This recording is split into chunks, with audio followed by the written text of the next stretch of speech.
All right, family. All right. With the brother Panic right now. Yes, sir.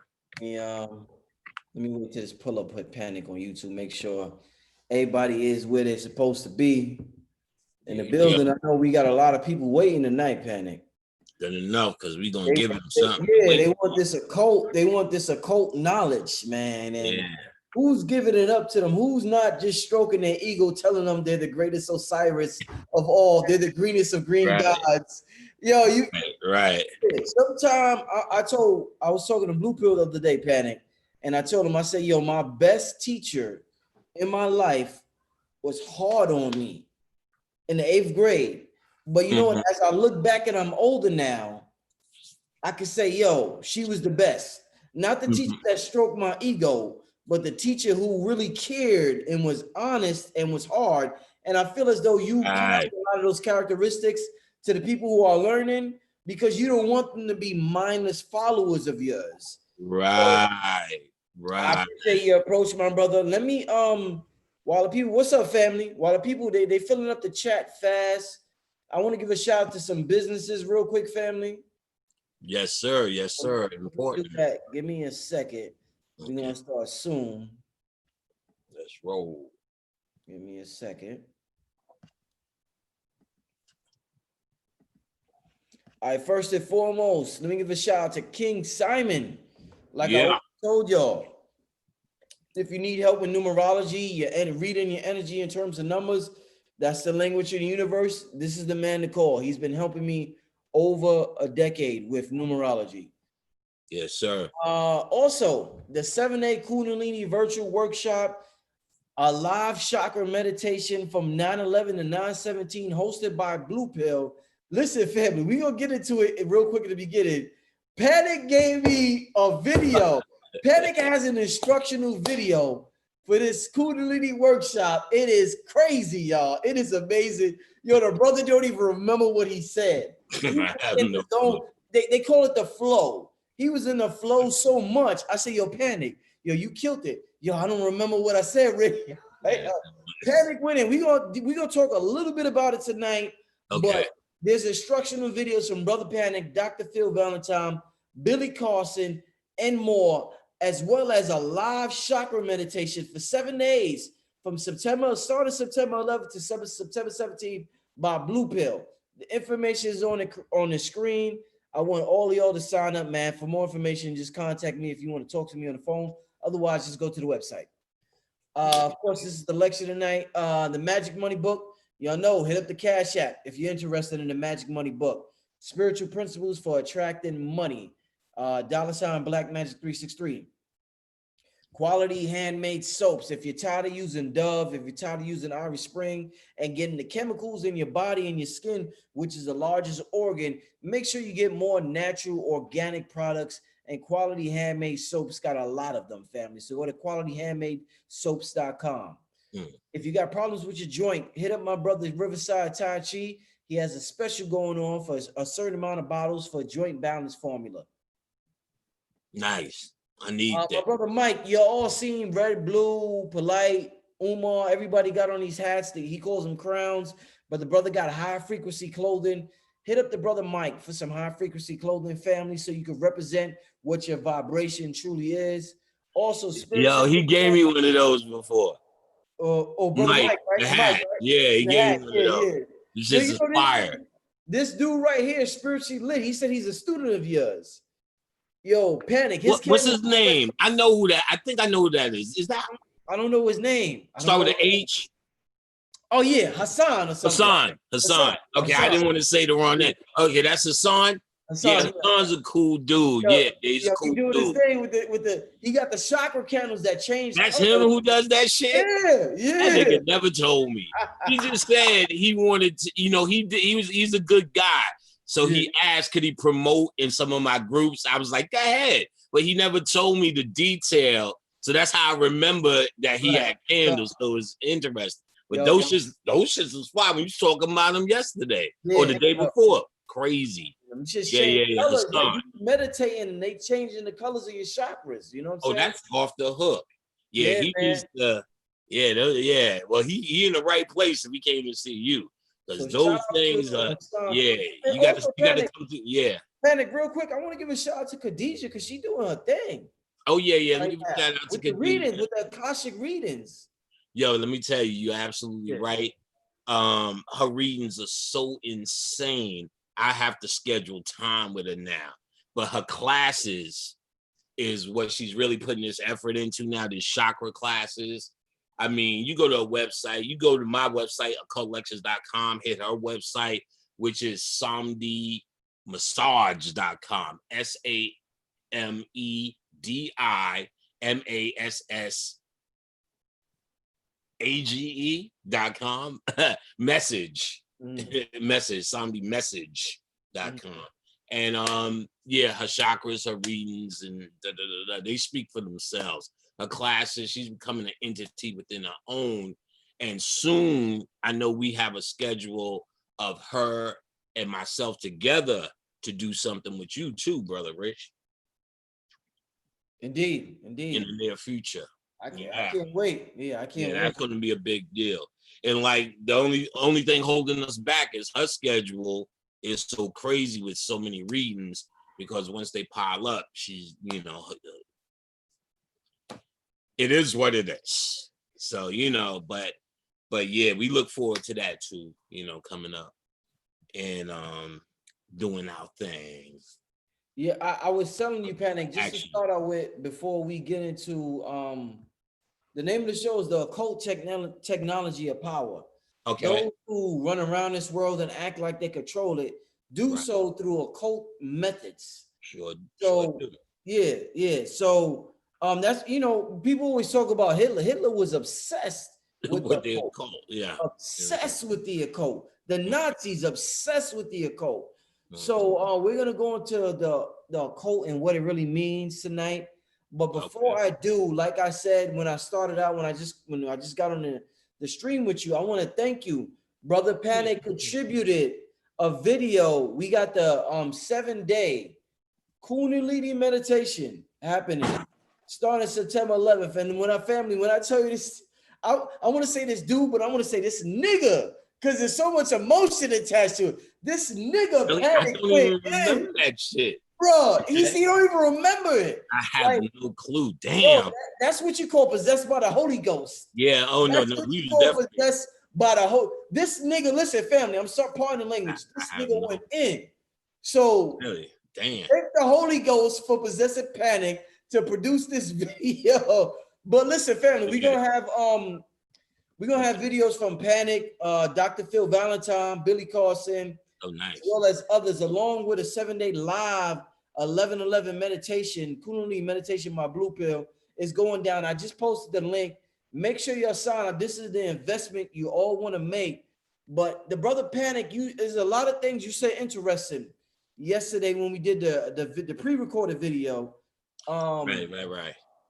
And the people who sign up, what it is we're gonna go live every night for 7 days, but there's instructional videos from Brother Panic, Dr. Phil Valentine, Billy Carson, and a couple of others. We're gonna get some sisters in there, but right now we got the 3 kings in there, and we're gonna probably get 3 queens and 4 to make it a 7 videos. But one thing you said, Panic, that stuck in my mind was that you was like, since the Beetlegeese energy hit, it's much easier to do the inner work. Oh, yes. The inner work that people was having problems with before, it's easier now because it's a different light hitting this planet. Right. So that's the first thing. The first thing we have to be clear on the definition we know, but let's highlight that knowledge and light are the same thing. Yes, sir. So when people's biggest uniform problem with meditation was the knowledge on how to do it, really. Even though they had the intellectual instruction, sit down, sit like this, do it like this, don't do that, breathe like this, close your eyes, look over here, and wait for that. Even though they had the intellectual thing, it seems like that inner knowing was the lacking. Because after they did the motions, none of them said, I know I was on point. I've never heard that. I've never heard somebody say, I read the book on meditation, and as soon as I did it, bam, I was all over that shit. You know what I'm saying? Never heard those words. Always hear, am I doing it right? Is it this and that? So in other words, even if they have step-by-step instructions, it always seems like something was missing. So light and knowledge are the same thing. So this illusionary thing that we're watching out here is just a map of inner things opening up, and things that we have access to that are being shown to us. That's just the movie screen that we see above our heads. And then on that screen, there's a star in Orion's belt. And for those who don't know, Egypt, Kemet, their central system of, I don't want to say worship because it has such a dirty connotation on the word. Their central system of science revolved around the Sirius star system. Yes, sir. The 3 pyramids on the Giza Strip are lined up with 3 of the stars in the Orion constellation called Orion's Belt.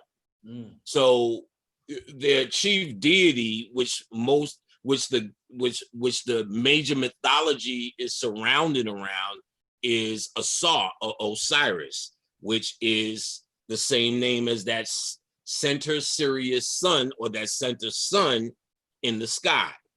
All the other suns revolve around this sun.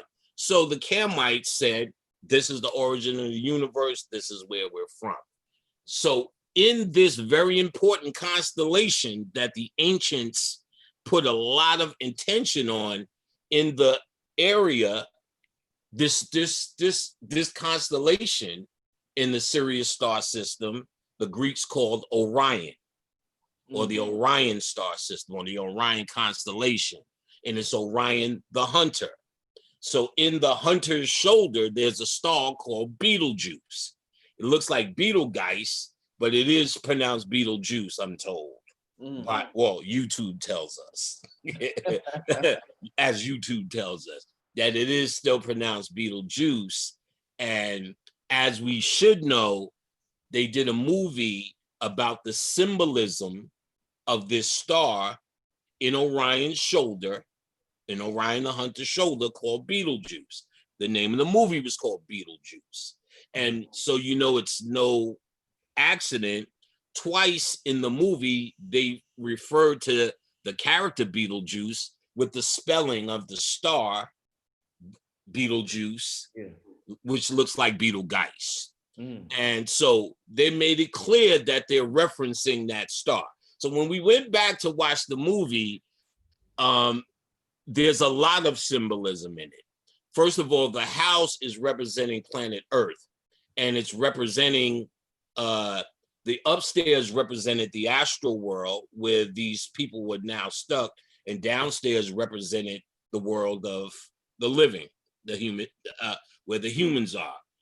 Fourth dimension, if you will, if we had to put numbers on it, represented where those worms were, and these spirits could not get out. So in order to get their house back, get back in control, they were going to call Betelgeuse. And Juno, which was the creator role aspect, and they showed a conveyor belt of people coming in, coming out, dying, being born. They showed that conveyor belt in there. And she pretty much said, do not call Betelgeuse. He will exorcise your dead, everyone. That's ancestors. What they're talking about, what she was saying is that particular light is something that can, now, actually, before we even go there, there's a book called Astro Travel by Yvonne and Gavin Frost. It's probably the most standard astral travel book in the world because it's called Astro Travel. And it's not really a great book. Since it's written by 2 authors in the beginning, whoever wrote in the beginning, but the second half really picks up because they give you a lot of, when you learn the astral travel, expect these kind of things. And one of the things they talk about is that learning doesn't stop after you leave the body. There are plenty of entities, and I found this to be absolutely true later on, that still get an education beyond the body. There's some who've left the body and their spirits have made contact with me just to keep on with the study. So in other words, the ancestors would be waiting for knowledge as well too. What is knowledge? Light. So this particular Betelgeuse star in Orion's shoulder has been losing light. It was considered by whatever white standard the 11th brightest star. It is now the 24th. It has been losing light. Now, let's say this is point A and this is point B. There's a certain amount of distance between where we are at point B and where this star is at point A. And light travels at a certain speed. So if this may have happened 10, 20, 30 years ago, the light still takes a time to get from point A to point B. So what we're seeing now may be the tail end of something that already happened, just we're receiving the light now. So we're receiving the light on something that's already happened in this part of the universe. That's why we're able to visualize it with their Hubble bullshit. But it's really only looking at something that's happening in the mind. And this happens because of our circumstance and our consciousness and blah, blah, blah, blah, blah. When this light comes, this is an event. No matter how we slice it, this is a phenomenon that happened and always happens in consciousness. So around about 2006 or 7, I started to question myself, like, what the fuck are we doing this for? The fuck are we standing in front of people? Yo, this and that. And if you knock 3 times on the ceiling and turn around, fucking Miss Mary Magdalene will appear. Why are we doing all of this shit? And then the spirit answered, and I seen Al Gore's first installment of what was his documentary about greenhouse effect, whatever that was. He did a whole greenhouse effect documentary. And what he did in one sitting was document all the destruction of the greenhouse effect. Then I was absolutely clear on what we were doing it for.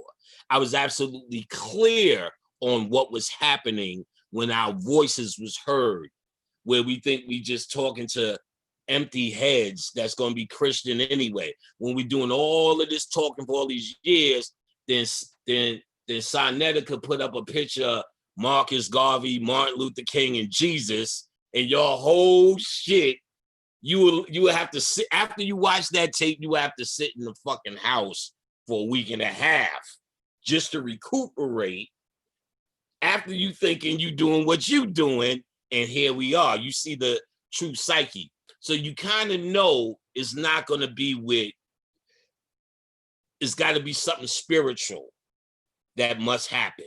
You get what I'm saying? Our best position is to be aware and awake and ready for that spiritual transformation. It's not going to happen with our sweat and stick, because by the time you figure who that guy is, there's always somebody ready to kill him. There's always somebody ready to say he's a fraud. Always somebody to say, where the fuck's the money at? You know what I'm saying?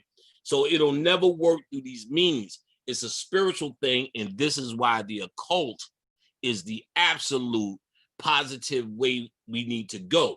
The occult is not a religion. The occult is a particular understanding you must come through personally. You can't do the occult like I do it. So I can't tell you how to do it, and I can't judge if you're doing it right. Occult means hidden culture. So what it means is you're working on your spirit. So your spirit and my spirit may have 2 different things going on.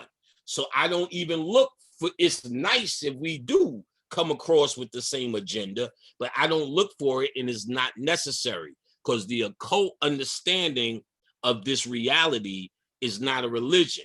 It's a way to look with clear glasses at what motivates that which is apparently in front of you. So if you're looking from what is the gasoline behind whatever action, and if you start thinking you can control where the gas goes, then you can start to control where the action. We're just really talking about cause and effect here. The cause, when you understand the occult, is a hidden cause. The effect is the apparent shit around you. You get what I'm saying? So you want to focus. The occult is practicing first and then mastering the art of the cause, that hidden cause. So when you do ritual, when you do certain things that look imaginary, you're interfacing with invisible. And the invisible is imaginary to the world of the real. So you're dealing in the real, in the realm of imagination and in the realm of visualization, just like a child. A child does that naturally because a child just came from that world, and that was the order of operation there. So if you're trying to move and operate in this world, you know there's a true hidden world that runs it. And that hidden world is accessed through specific means. Two ways. It can be accessed through traditional means, where you see niggas getting initiated and adorning themselves with all sorts of shit. They don't even know what the fuck it is until somebody told them that's what the fuck it is. Or there's the occultist that understands beyond the tradition, the religion, beyond the what's the word I'm looking for? Superstition. Beyond all of that, there's a way to access this energy directly. This energy is nothing more than a detailed definition of your mind. And if you truly know thyself, you don't need the pageantry to start working and exercising your mind. This shit is about calisthenics. So your mind goes as far as the push-ups you did. The push-ups you do are through meditation, through affirmation. You get what I'm saying? Through straight understanding of self and your undying need to know. An undying need to know. Not how much you want to lecture, not how much you think you'll know to catch up to whatever. How much you want to know for yourself. For no other reason but to know. Not to make your business pop, not to make, you know, the pussy game, the pussy pimp ham stronger, or whatever fucking your mixtape, whatever niggas got going on.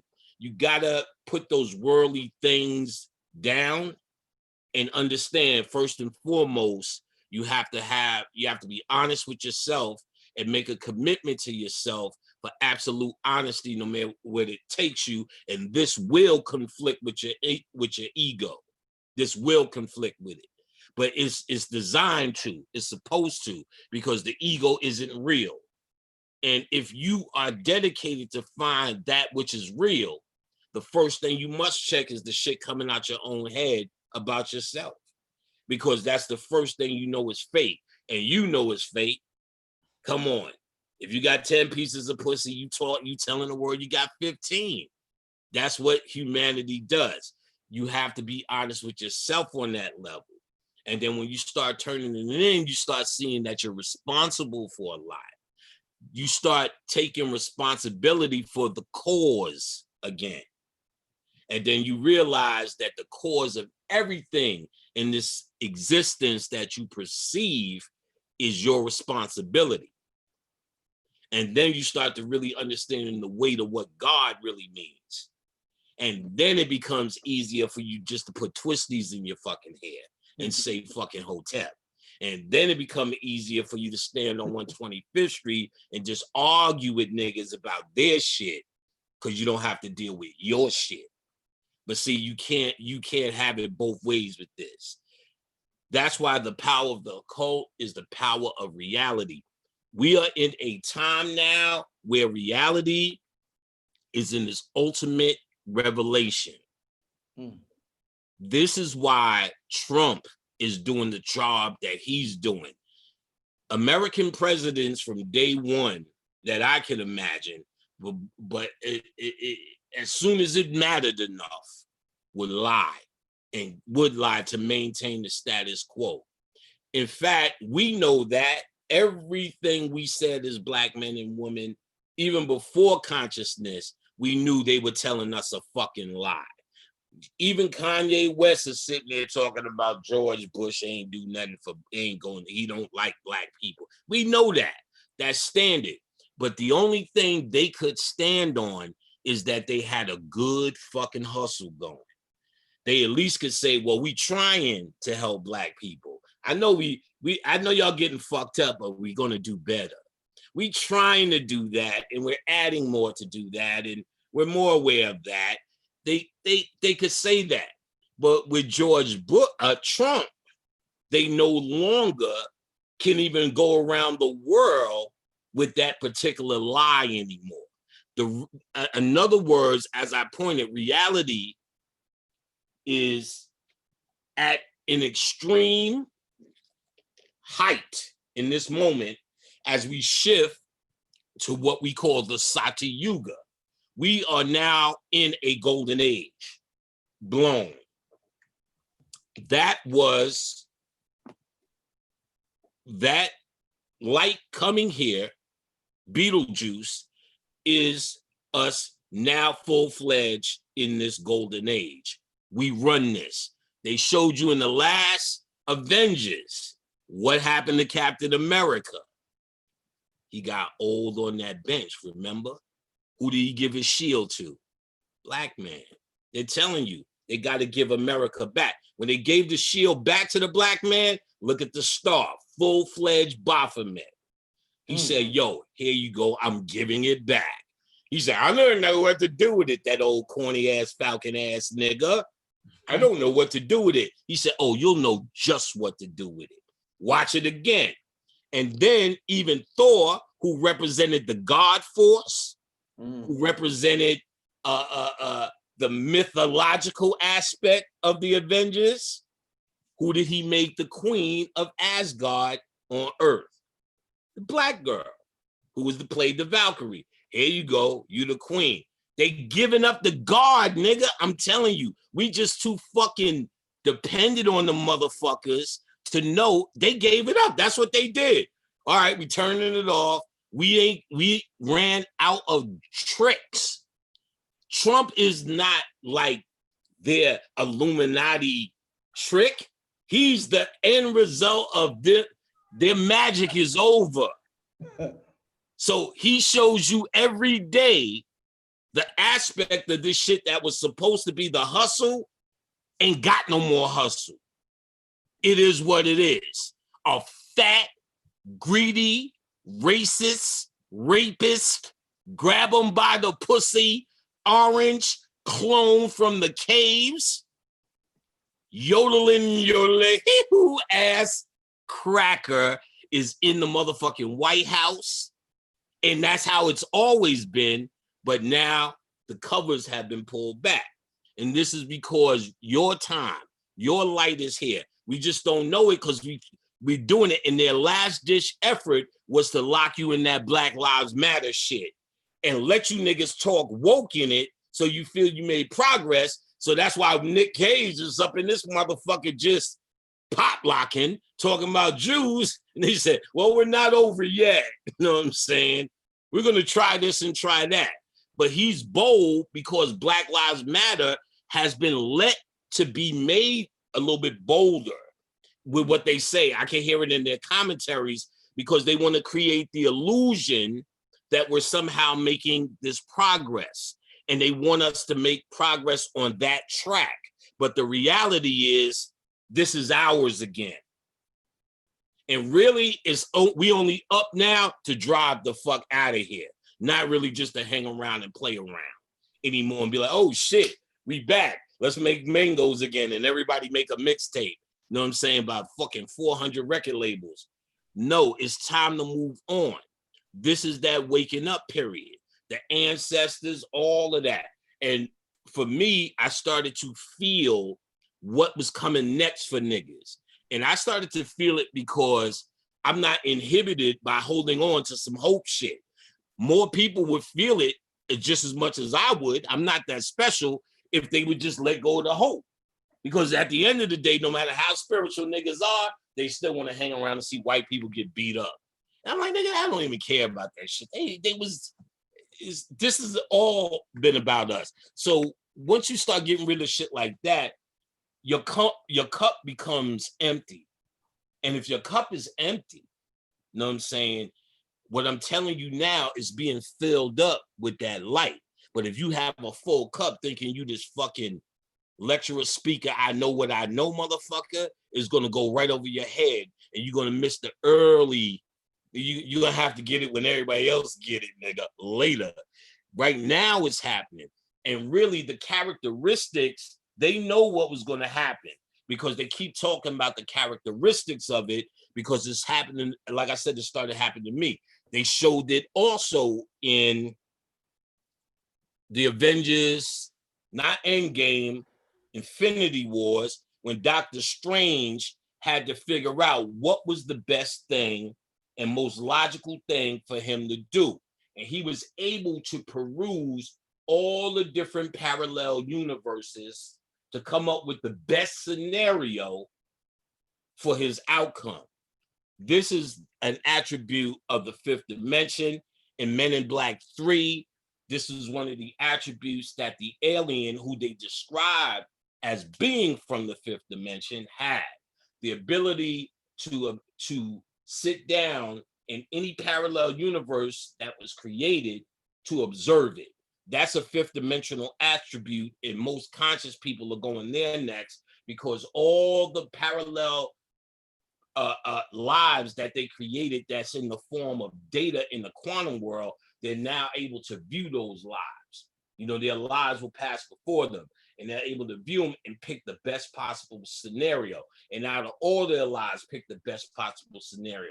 This is how you perfect your mind, because none of this shit happened. All the shit was just a dream, and all the parallels of the universe are how you study a scenario or a thought that you're playing out as a personality down here, as Brother Rich or Brother Panic or whoever. And as you playing it out, all of these parallel choices are happening. On the fifth dimension, I can view those choices. And then perfect that shit. So as I move on to that cosmic being, that cosmic star that is responsible for a system being around me, where I populated with my subconscious mind, just like they said in the movie what was that shit? Inception, when they was building in the dreams, and when she's in the dream, it's like, who all of these subconscious, who all these people around? Said, you filled this world up with your subconscious mind. We do that all the time, and we create and live in scenarios and make scenarios for ourselves to entertain ourselves. And then when we need more, we can go through something like this. When we want to recruit others to come, we can go through something like this. And some have to go through things like this. Richmond to go take a shit. Some have to go through things like this. Lizzie, I think there is. There you go. Like you must have some so some have to go. Okay, yeah. So some go through this. You know, like I've always maintained, and I've gotten it stronger, that we are here for many different reasons. We're not all here under the same reason. Like the reasons, the idea that we all here and have one plight is the same kind of thing. We were all slaves, and we all got chopped up, and we all don't know, so we all have this problem. So we have this collective mentality all over. But shit, you've met certain niggas, and you know, I don't know who the fuck them niggas are. You know what I'm saying? And then you met other niggas like, oh, those are great niggas, but I still don't know who them niggas are.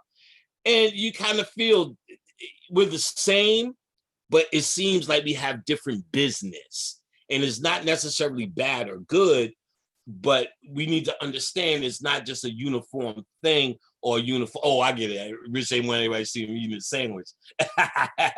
So like it's like a uniform thing where we got this idea that it's this uniform thing, and then if someone that's what we all doing. Oh, did I hit that? Let me do that. I must have did by mistake.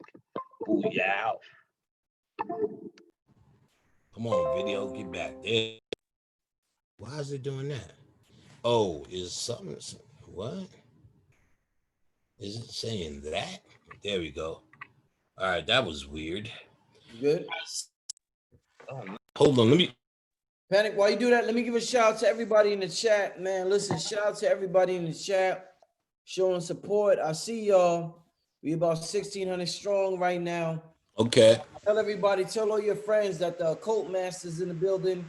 Let's Yes, get this sir. going. An amazing show tonight, family. Go ahead, my brother Panic. Yes. We're gonna get on it. Get on it. Oh, Panic, real quick. Yes, sir. We want to give a shout out to my mother. Today would have been her birthday. Miss Adrian Merritt. Yes. Let's give a shout out to that. Let's give a moment. July 17th, she's a Cancer. She would have been, she passed away in 2008. She would have been 65 today. Would have been 65. Yes, she would have been 65. What's that? That's the shit. That's the 11, ain't that? Yeah, that's an 11. That's some powerful gateway. Let me tell you. Usually when I give a shout out, I go, Adrian, but she got the name for it. Adrian. Watch her power come now. Miss Merritt, Mama Merritt. Ah, shit, we gonna do it. I already done dropped some edibles to her earlier.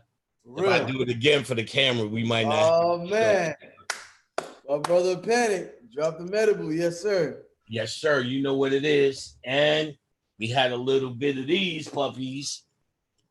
This is the shroom, the shroom jar. Shout out to my brother Hank. Shroom jar.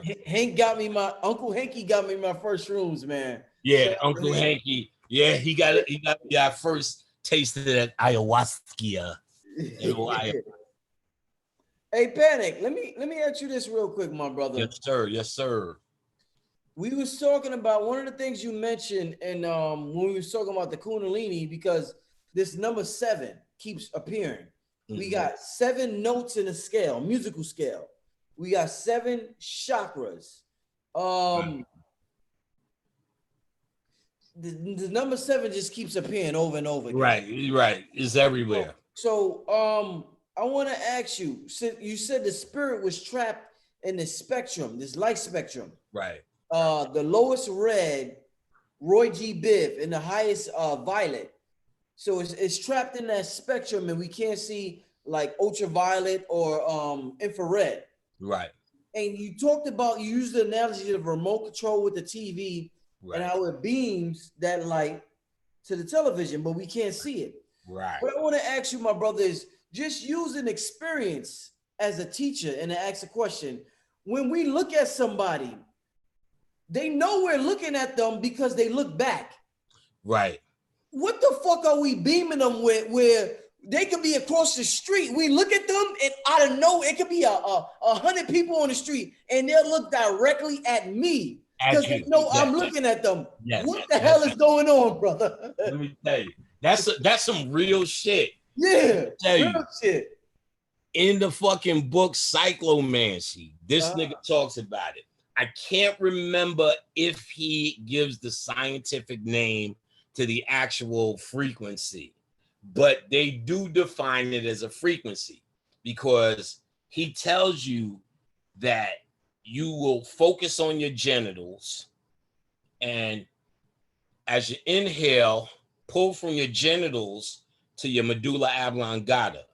He said, feel the energy or just visualize the energy as you breathe and pull up here. He says, as soon as you open your eyes, have your intention while you're looking at whatever. I promise you, that shit work. Nigga, I used to get on the goddamn train and just go to town. My whole thing was to try to make someone's nipples rise, or them fall asleep and their legs open. That I was always successful. I could tell you what color drawers. I'm coming home with a color every trip because like it's a Metro card use that was well worth it. well worth the $4, because I can literally feel I would have to turn away. And he's given the scientific method for what they call the evil eye. There's people who say, oh, you gave me the evil eye. Somebody was looking at this and gave it the evil eye. But you can actually shoot energy from your eyes, because energy and all this shit is light. And we know in Science 101, they said that's how you're seeing everything, through different lights and different light contrasts. Those 7 light spectrum are those contrasts all working together into the matrix that you see. It's nothing that's going beyond ultraviolet and infrared within what you see. Everything is just a mix between red, orange, yellow, green, blue, indigo, violet. That's the trap. That's the light prison or prism that you're in. Simple as that. The all-seeing eye, or the third eye, can see symbolically 350 degrees, 53 degrees of light that the eyeballs cannot. So when you're illuminating this, you're seeing spirits in a whole different hidden world. And you're not just seeing them visually, you're able to experience it, because through the pineal, it's like all 5 senses. In the pineal, you have 72 chakras, or the 72 conspirators of Set, or the 72 Goetia. I have a whole chapter just on 72 alone. But 5 times 72 is 360. So the illuminated 360, or the vessel of Solomon, or the ring of Solomon, which he controls the deities, are the 5-pointed star times 72. 5 times 72, 360. So the 72 out of your pineal is actually serving all 5 senses. So the 72 chakras are for seeing, hearing, touch, smell, taste, and 5 times 72 is 360, the illuminated man. So if I can feel spirits, there was times I could taste shit and tell what to feed a spirit. We used to do that. I could tell now, your mom's right now, something with brown sugar. You need to do that right now. Just some donut or something. Not now, but hook her up. You know what I'm saying? Used to taste it, because that from that pineal, something real sugary too, like glazed with some cinnamon shit on it, like one of them Cinnabuns. Y'all have those out there in New York? Yeah, you know we got them shits. Yeah. I know they're in the South. The motherfucking, I wouldn't even eat that shit, and I don't have that. You know what's funny you said that? Them glazed donuts was a shit back in the day from Krispy Kreme. Krispy Kremes, okay, that's what it is then. Get us some of those. I can see that. Your pineal will tell you taste information here. So that's the illuminated 72. And that 72 and that 5-pointed stars is fucking what Baphomet means. Baphomet is done more than the fucking illuminated pineal. It's so stupid to even have an argument about it. And it's so stupid to think someone needs to defend that shit. It's like me defending fucking my reading glasses. What, nigga? This is the science. Like, they have a use. You either use them or you don't. You either need it or you don't. If you ain't doing the occult, you don't need that shit. It means nothing. It's just a goat that has a symbol that's just going to make you upset. But if you're doing the occult, that shit is about Kundalini, pineal, illumination, androgyny, as above, so below, alchemy, what do you name it? It's pan, you know what I'm saying? It's everything I just said with the 5 and the pineal and all the rest of that shit. So I need it because I do this work. But I don't need to defend it, because it is just like my glasses in this work. You can use them and you don't use them. I'm gonna get there regardless. So it's nothing to be defended. This idea is because we want to religify everything, and we first really need to understand the occult can't be religified. it's what its very definition is, once you come to religion and say this is what religion is, then the occult, then you would have to say, well, what's the hidden behind that? Then what's the hidden behind that? So when no matter what subject you think you could possibly say it is, as soon as you go, what's the hidden behind that, is the fact that you're not doing what you're supposed to be doing.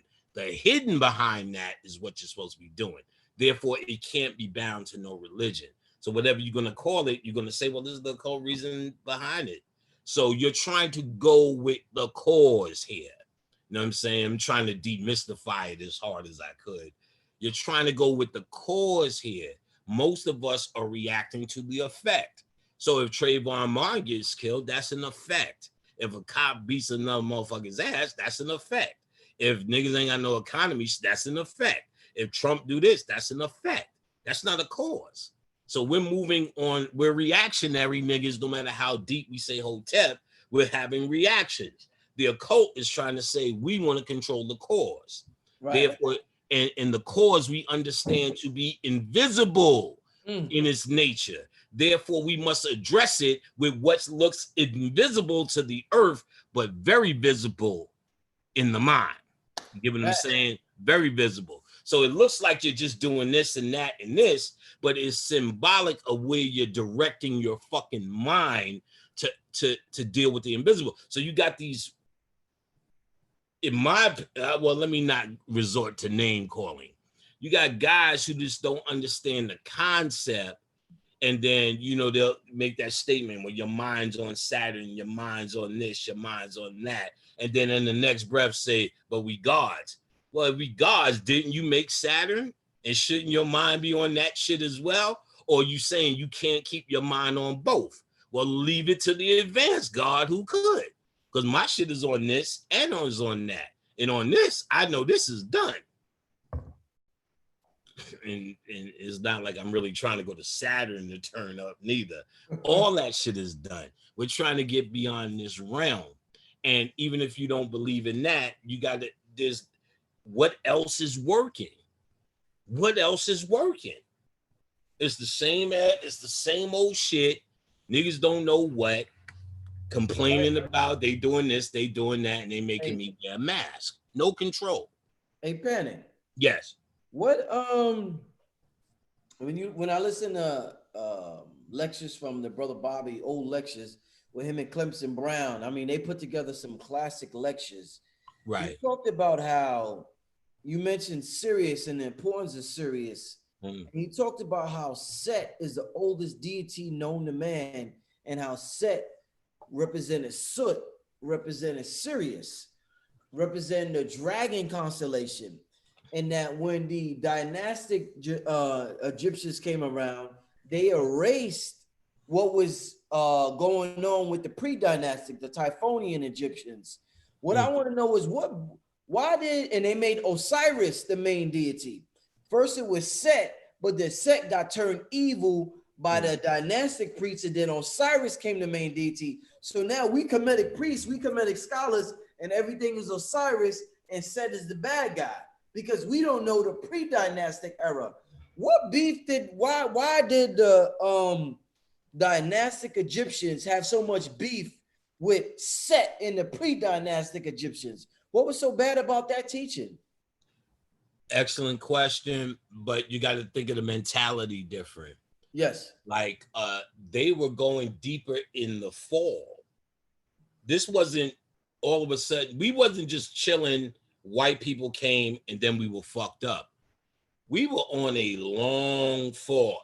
Just landing here was the beginning of us declining. That's the nature of it. We have to, and Bobby also talked about this, we have to go to the putrid state, the dry bones, before there's a rise. So early on, we retain more of our ancient mind. As we went down, you had just that 1% like you have now who are conscious. So think of us, think of me and you right now, and we know that Run DMC is the truth. But in the South, You hear what music is popping right now.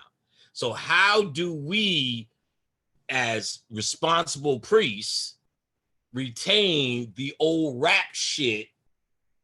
So when the story is told, someone smart like Bobby, like Panic, could understand that Set is your friend beyond just the devil. See, because remember, it's not just that Bobby told that story. He also told you that Set was your friend. So this was encoded by the priest for a later day. So what I'm telling you, it was encoded by us, Bobby, myself, to come back later to reveal it because we were falling down. Even Dr. Africa told you they didn't start writing on shit to the 17th dynasty. That's when everybody started writing on shit because they knew they were going down. So what you had is fad trying to keep the shit fat out. You seen it in your lifetime. Moses was the man in the old Bible. He was the one that he took his people home. Then he gave it away to Yahshua. But they just made it this guy Joshua, but Yahshua is Jesus. They was calling Yahshua Jesus all through Passion of the Christ. So Moses gave way to Yahshua. So in other words, the Savior used to be Moses of the people. Then Christ became the Savior. And then after that, Muhammad became the Savior. And to the Muslims, Jesus is just another priest. So for something new to happen, they always overthrow the old guys. And if the priests are smart, they usually make the old guy the bad guy. So he has some role. Bobby used to always point out that even in Christianity, you only see the devil a couple of times, even in that made up fiction. But Set was always standing with all the other deities. Now we know because it's not emotional. He's the bad guy. We don't like him. Why the fuck you gonna give him shine? It ain't about that. It's really more about them trying to tell you the necessary ingredient, the agitator, which represents that part of your consciousness, perhaps, that keeps saying, that ain't right. You know what I'm saying? That ain't right. And Set has, in the later day, has come to represent humanity. But before he was that troublemaker like Loki, you know what I'm saying? You could kind of say, and then that just turned into the bad guy. You know what I'm saying? You could actually see how Loki made all the movie plots move forward. And you can see where he's the bad guy. But you also see where he's a part of the fucking family, and you can't have a movie without Loki. You cannot do Star Wars without Darth Vader. So that's Set's real role. You can't do any of this. Osiris can't have a mythology without his brother killing him. And Horus can't have a rise. He can't be a hero without having this guy. So that's how we thought about it. We didn't think about it like, we don't like that nigga, so we're going to start shitting on him. It was more like we were showing the roles of it. And even though before, at an earlier time, they just used him to play that role because they try to retain some of that wisdom because it would just be forgotten and we would move on. For instance, I heard a girl in Japan the other day said rap started with, who did she say? I think she said Master P or some ridiculous shit. Master P, look in the movie Foolish. He said rap started with NWA. Get what I'm saying? So the priesthood knew we better, even if we have to make Run DMC the bad guys in this, we better say their names, otherwise they'll just be forgotten. You think Kid Rock invented the shit. You get what I'm saying? So that's the mentality. I think I hit that right. No, facts. Definitely did. All right. Panic, one thing that we talked about in our conversation for the workshop was you talked about parallel universes or parallel worlds, Doctor Strange, Men in Black 3, and how, You also talked about this nebula, about being a sleeping nebula. You remember that? Yeah. Yo, remember that? I know the channel. I know I was telling you. Bro, Maybe today. I think I remember feeling I didn't hit it like I wanted to hit it. So I'm glad to get a second opportunity at the shot, at the titles. Yes, yeah. So Panic, so check this out. So Okay. let's say we're dreaming this existence and we're dreaming possibilities, parallel universes, which we might call thoughts, which we eventually bring into this projection realm that we call reality. Yes. A person who got molested at, let's say, 6 years old, did they, since they're asleep in nebula, did they really get molested? Or did they, or was that just a projection of one possibility? And if they're 25, should they completely ignore that aspect of their childhood, and should they just block it out, or should they accept it and say, when I was number one, just on regular advice, they definitely shouldn't ignore anything. Okay. They should definitely accept it and do whatever they need to do to release it. I mean, that's primarily what occult work is. After you get past the mind and what you're supposed to be doing, when you do that chakra work, you got to, that's the honesty thing I was telling you about. Right. You wouldn't be honest with yourself because you're moving down. We already know this is an illusion. That's one of the ABCs that you learn in consciousness. Maya, the illusion. I'm sure there's a Shemrak, Metaneta name for the same shit, but this ain't real. There's always somebody has a story that this ain't real. Khadija said one time she was looking up and she seen how this shit was a computer she was like 10 or 12 or whatever she said she was. She said she started crying. That's how profound it was. It was just a moment of her seeing through the veil, if you will. So this shit ain't real. But you can't tell nobody that who's thirsty. You cannot tell them that hungry. So the way you experience this, your mind is supposed to be convinced. Otherwise, why have it? You get what I'm saying? If you're like, I know I'm in my bed, ain't shit wrong, then when you have your dreams at night, you feel the emotion of the moment. That's the point. You're supposed to be experiencing this thing.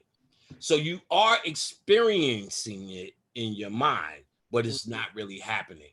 So how do you have the reference? Let's say you are this God, divine mind without a body. And that means all you are is a mind. And based upon what you know, it must be your power. Well, how would you know things? If Phil Valentine used to say it all the time. Well, man, you know how Phil flows. Well, man, beloved, comes in, and when he comes in, then he flows, beloved.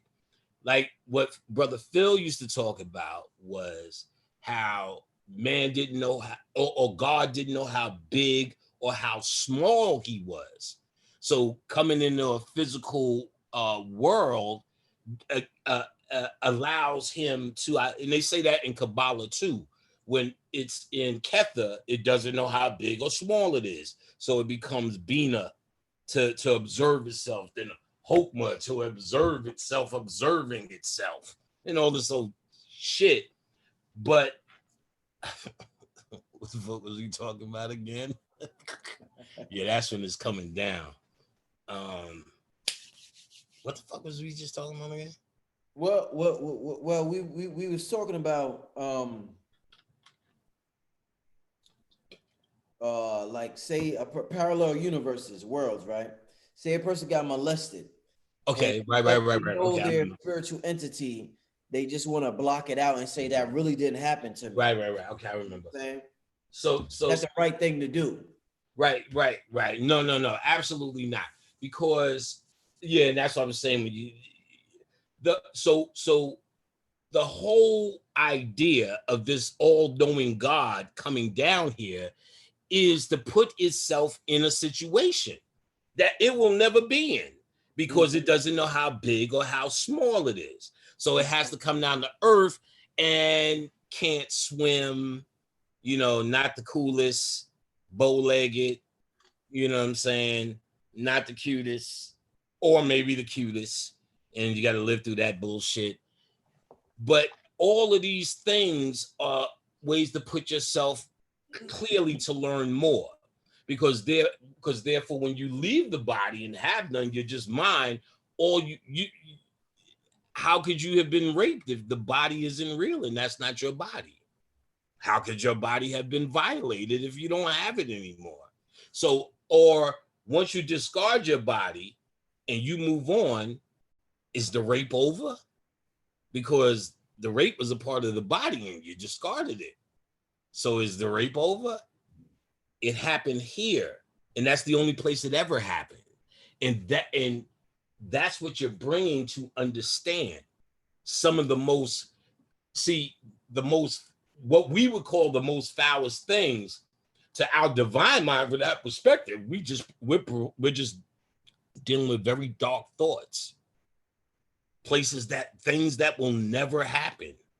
And to us, for real, we would have to think it. What if Earth is just where you think it? And all these lives and personalities, different motherfuckers down here just getting their think on. And that's been said. It's not like me guessing. That's been said. That's what's happening. This is all the worlds of play. That's why we know the future, because it already happened. So we're just playing thoughts that have already been played out, actually. Accessing them.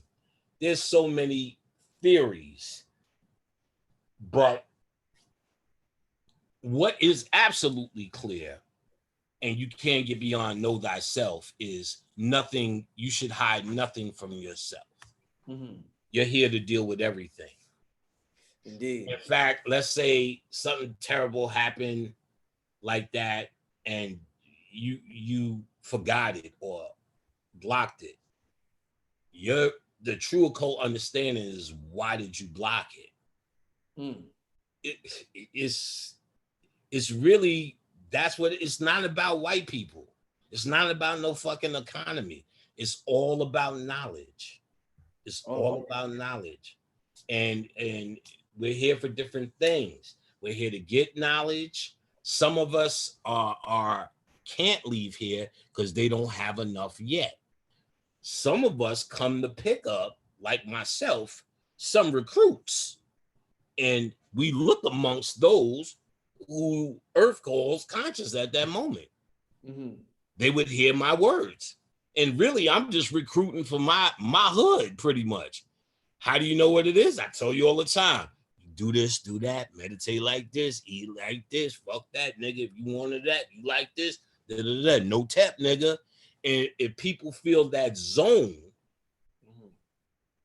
they can actually merge with that energy later, learn more, because it doesn't stop there. So I don't think we're as wretched as, See, well, actually, what you're trying to get me to do is go into that channel. Let me just go ahead and do it. All right. So, okay.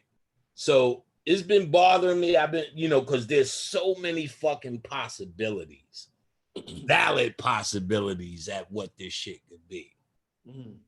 But it's been coming very hard, and a lot of answers have been coming since that Beetlejuice light has got here. And one of the things is, let me know the setup, nigga. We gonna get out there and there's a motherfucker. Yeah, motherfucker, let's finish this shit. Punch your ass back in the body. You like, yeah, all right, one more time. Then nigga, oh shit. You go through a whole other lifetime. All right, nigga.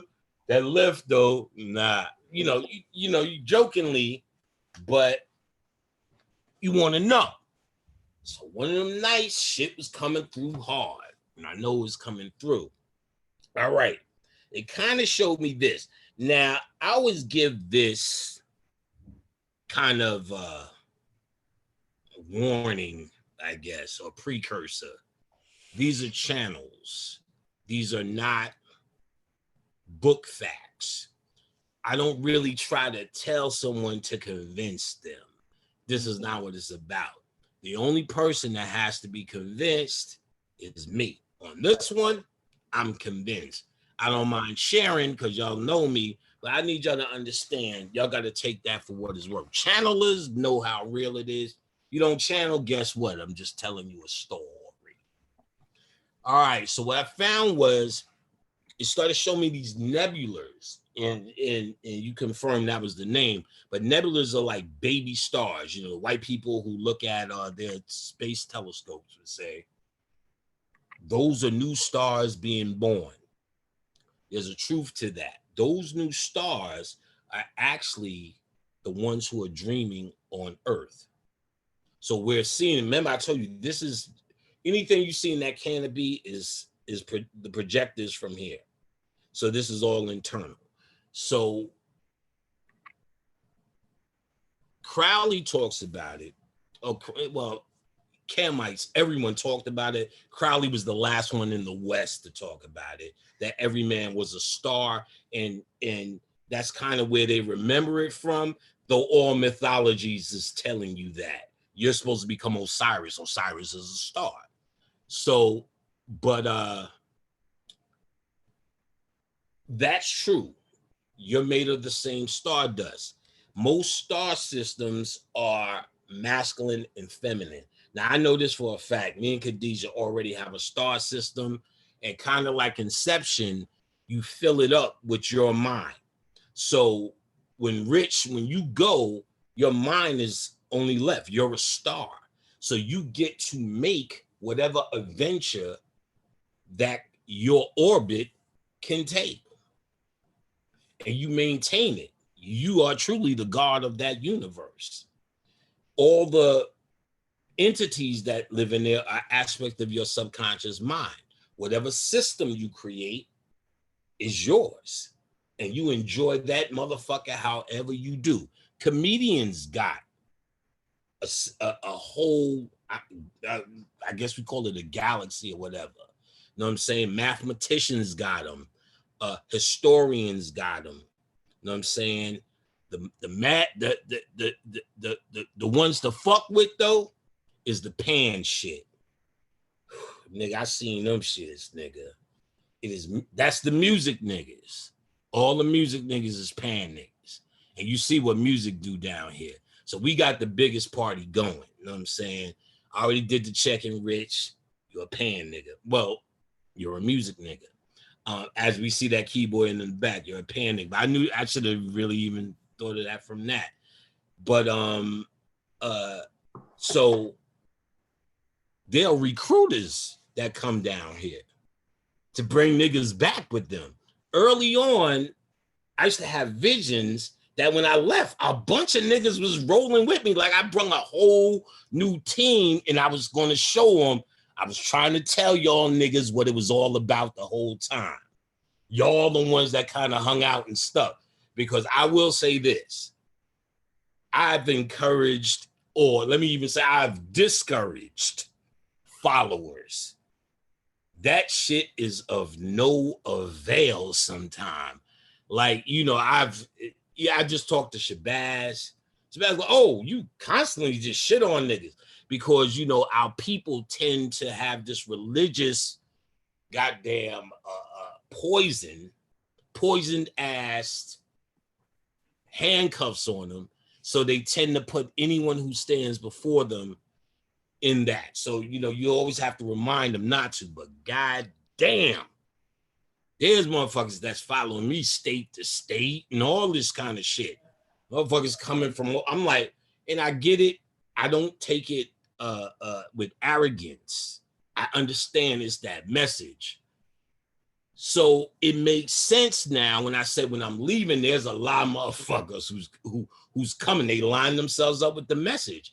And if my message is that of my box, they're more than welcome to come. And I found they could come, and it's not like they have to stay or it's a prison. They just learn more. They learn more, but what Panic and Khadijah was already talking about down here, just pretty much on the cosmic level, and then they move on. Because ultimately, everyone's a star, and everyone has their own. You get what I'm saying? What I'm talking about is the process of someone being born out of third dimension. There's that they can go into the fifth dimension and they're able to sit and do like Doctor Strange and do parallel universes, because what they're doing there is perfecting their mind. Because when they go out to be their own star, their mind is already developed on a level of perfection by dreaming through Earth, nursery, going through the fifth dimension and letting all of those lives pass before them to understand. Even Brother Rich has millions of possibilities. You just study that. And then you move on. And then with your understanding of your mind, you go and build worlds. You know what I'm saying? As God. Yo. So this is a training ground. I came this motherfucker to pick niggas up. Let's go, no teppers. Let's go. Get your ass in gear. Yes, sir, Rich. Hey, Panic. I was talking to Blue the other day, and I was telling him the story. We was on a live like now, and I was telling the people the story about when I was young. I would dream of this like this monster. And I would look in the mirror. Like when I looked in the mirror, I would see the monster. Like instead of seeing me, I would see the monster, and I always get scared. Wake up, reoccurring dream. Then the monster never harmed me, never did anything to me. Then one day, I was like, when I was awake, I was like, yo, I'm gonna face this motherfucker one day, you know what I'm saying?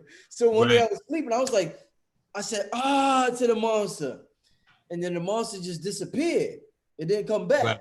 So what I want to ask you is that I understand we're taught to hate monsters at a very young age. We're taught to hate darkness.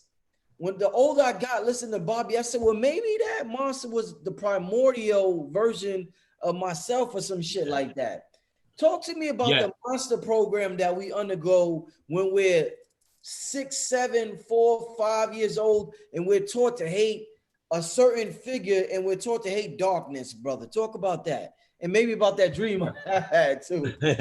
Almost definitely. Two things. I broke that dream down for you before. You did? Yes. You sure? We were live somewhere too. Oh, I remember that dream about the monster. I must have been on some drugs, man. No. I just think you may have asked me in a different context. Okay. You definitely didn't ask me in this coming from this context. All right, so humanity, we've come to accept it as, look at that sexy bitch with that big old ass right there. Look at them old bouncy titties, and dude got muscles. Oh, you got fat, you got skinny. But to the spirit, all this shit look disgusting. All of this shit is the monster. Your greed, your need to eat, your snots, your pus, all of that shit is monstrous to the other side. So you just came from that other side, and you're actually in a foreign monster right now. So the monster you seen was yourself, which was actually the truth. We just started to accept it as this is what we call beauty and neat and how a face should be. You don't know what it is until your mom keeps saying, "You're so cute. You're so cute." Well, I guess I'm fucking cute. You know what I'm saying? Because if your mom just say you're so fucking ugly and you're the monster, I'm a monster. So you don't know what you are. And to the other side, when you first get in the body, you don't know what you are, and we see monsters. Shit, that's not the only reason they don't even let you look, your eyes won't even work as an infant to after a while till you start getting to acclimated to this world. So spiritually now, when you hear about monsters, you're trained in the occult to understand they're talking about that which is old or ancient, not good or evil. Good or evil is not even in the game. You know what I'm saying? Good and evil is made up. And I always have to find myself explaining, like if I'm on your, so because I know you have a lot of new guys who may not have heard me before. Good and evil, like if you walked up on me and I'm beating up an old lady, you would say, "Oh shit, that's evil." You know what I'm saying? He's beating up an old lady. What in the fuck? You know, bad black guy. But then if I said, well, she just killed all my kids and drowned my baby, you say, oh, kill her, that's justice. So that same act becomes justice, which was evil. So that if so, it's left to perspective, which is another way of saying it's not an absolute, which is another way of saying good and evil is not real. It's a matter of perspective. So in the occult, we get past good and evil. And when you hear things that classically fit into the good and evil role, that's a cue for old and new. So the demons, the older gods, the divas, the newer ones. Set, the evil guy, older, not meaner or bad, older. Then Osiris, newer. You get what I'm saying? Because to a Christian, Osiris is the devil. You get what I'm saying? So whatever perspective you in, it could be whatever. All that Hindu shit is the devil, not just Ravana versus Sita and Rama. So it's the older versus the new. That's the general. One of the most interesting things, and I decode this and I talk about it in my book. I don't even want to hold that shit up. In the last chapter, I talk about the Necronomicon. The Necronomicon, H.P. Lovecraft. Actually, am I able to share my screen, Rich? Yeah. I'll enable it. Give me 1 second. Let me find this first so I can get it up and make it real. Shout out to everybody in the chat while Panic get that together. Get this thing going. Shout out to Sci-Fi, King Simon. King Simon in the building. King Solomon. All right, where the hell is this Apple? All right, Necronomicon Magic. All right. What? Yeah, Word, you silly thing. All right, give me 1 sec. Open this crap up. All right. Let me share this screen. All right, Necronomicon Magic. Let me get to where we at. All right, so the Necronomicon was first mentioned by a writer named Howard Phillips Lovecraft, H.P. Lovecraft, August 20th, 1890 to March 15th, 1937. Nigga been gone. He first wrote a story called The Hound in 1922. The story is about the mad Arab whose name was Abdul al-Zared. Among other things, the work contained an account of the great old ones, their history, and the means for summoning them. Abdul al-Zared is a fictional character created by H.P. Lovecraft in a fictional story. Lovecraft credits him with authoring an imaginary book called the Kitab al-Azif, later called the Necronomicon. All right, so H.P. Lovecraft died in 1937. He was a writer. He used to write short stories about these monsters, right? He used to write these short stories about these monsters. And he himself would say, you know, they're nothing more than, you know, just my stories. You know, then some occultists found out he would get these stories from dreaming. These were Lovecraft's dreams and continuations of these stories and characters. So the cult niggas say, oh, you channeling. He himself, I'm not channeling. He was just this weird recluse guy. Horror as we know it is because of him. Before him, horror was like Dracula, The Mummy, Edgar Allan Poe, you know, anything that had, you know, The Raven. What was that dude? Vincent Price, anything with that motherfucker in it. That was horror. Then you started seeing after Lovecraft type shit, or his impact, because he made his work public domain, so anybody can write about it, and anyone has. All of these movies, Creature from the Black Lagoon, The Blob, Alien, H.G. or H.R. Gruger, something Gruger. He did some artwork updating the Baphomet and also creating the Species character. And he also, I have the book in here, he created the artwork for Alien. So all the aliens is H.P. Lovecraft. Cabin in the Woods, Pacific Realm, Evil Dead, Phantoms, Mimic, Ghost Ship. Anytime you hear something evil, something ancient, is all Lovecraft work, all about monsters. So Donald Tyson is probably the greatest, not the greatest, probably the guy you want. He's the guy who he takes Lovecraft and the occult and marries it on step one level. You get what I'm saying? There's another book that's out of print, Polaria, Gift of the White Stone. I think it's R.H. or R.P. Mueller, which is really, what's the dude? The dude that used to run the OTO, that was a fake name. But it's out of print anyway. But he goes in on the science of the monster, Lucifer, and all the rest of that shit in there. Another good guy to get is a guy called Constantinos. He did one, Nocturnaton. That's pretty good. Lovecraft-esque.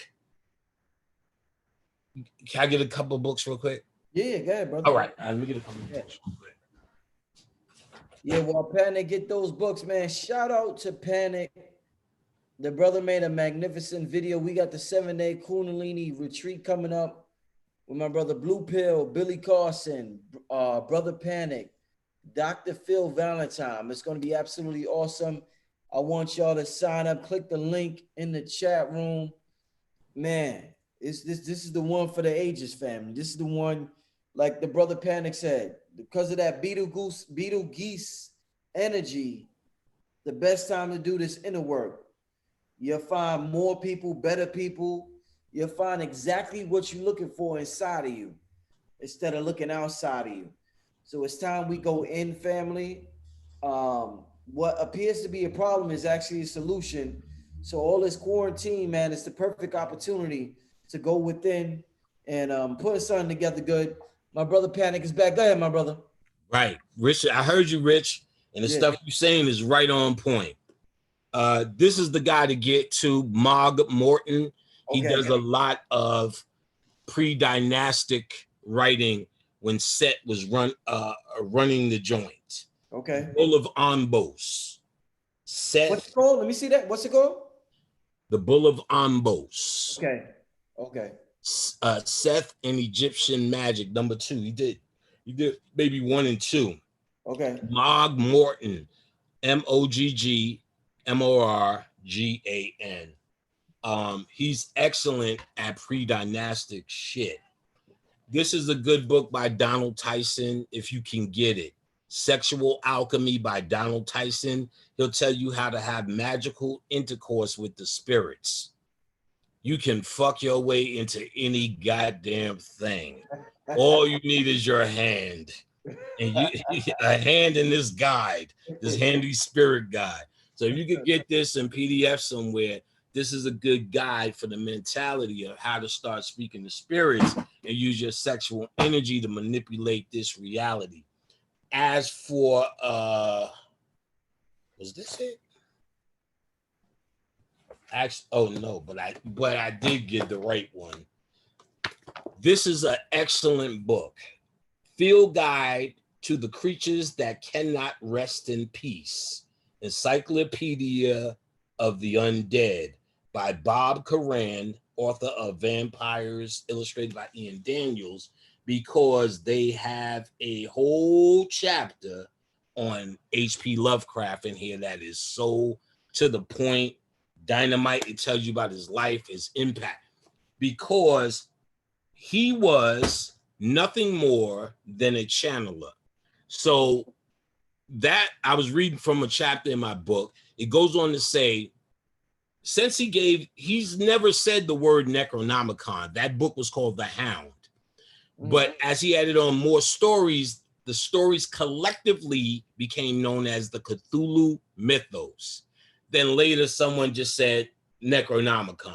So they was collectively called the Necronomicon, though there was never a book. They were collective short stories. And they also were public domain. So when it got to the 70s, there was a bookstore owner named Simon. The movie Johnny Depp was in it when he was trying to find that book. What the fuck was this? Somebody's gonna say it. And he was trying to find that book throughout the movie. Very occult, and the angel was saving him in the movie. It was a Necronomicon. They was trying to get all three of the books together, and it was getting him to go do it. Not the gate, something gates. Something gates. Ninth gate, the ninth gate. I think it was called the ninth gate. Hell of a Necronomicon story. You know what I'm saying? The ninth gate. That was loosely based on the bookstore owner, because his friend was the bookstore owner, Simon. Simon, who knew was public domain, wrote a book called the Necronomicon, known as Simon's Necronomicon, where he used Sumerian deities. But now Lovecraft really channeled. The ninth gate. They're saying the ninth gate. Panic. Yeah, the ninth gate. Yeah. Tell them late. Them niggas are so late. I just said it. But tell them I said, thank you. Good job. You guys are all over it, man. No tap. Like yo, let me tell you, Miss Adrian's in the building. As soon as I stepped out there, I felt that fire on the back of that head. Woo. Like, so she's coming through with this one hard. I'm telling you that. So Simon's Necronomicon, like I said, he talked about the Sumerian deities, and those were still so powerful. He wrote because he released that book in 1977. He now wrote an update book saying what happened in 1977 when he released his book. He's gas shortage, Son of Sam, motherfucking hostages, blackout. This nigga was naming all this shit in 77. And no doubt, me and my sister went to a foster home. And so shit went down because of the Necronomicon. I'm just joking. But he talks about that in Simon's thing. So to get back to Lovecraft 7 and the original understanding, because there have been games, there's a book series called Gurups. There was a Necronomicon Gurups. There's Call of Cthulhu. There was this game, because people have added on to the monsters. But Lovecraft 7 monsters, I break them down to where they exist as the primal forces in your body. Nyarlathotep is the only deity that they can communicate between human and them. It's pineal gland. The drunk blind god who moves to music and does as they will, drunk and blind. That's melanin. Oh, I break all this shit down. And it's, like I said, I have it all in my, and because they couldn't hit it on that level, all the scholars who tried to break down Lovecraft, he was channeling, but no real nigga channelers from our era ever came and dealt with that. White channelers are still added to Satan and Lucifer and what they meant in Babylon. How it goes to the practicality of niggas today. Or I break that down and I give it to you in class. And I give it to you now. It's bad. So the monsters is your subconscious mind.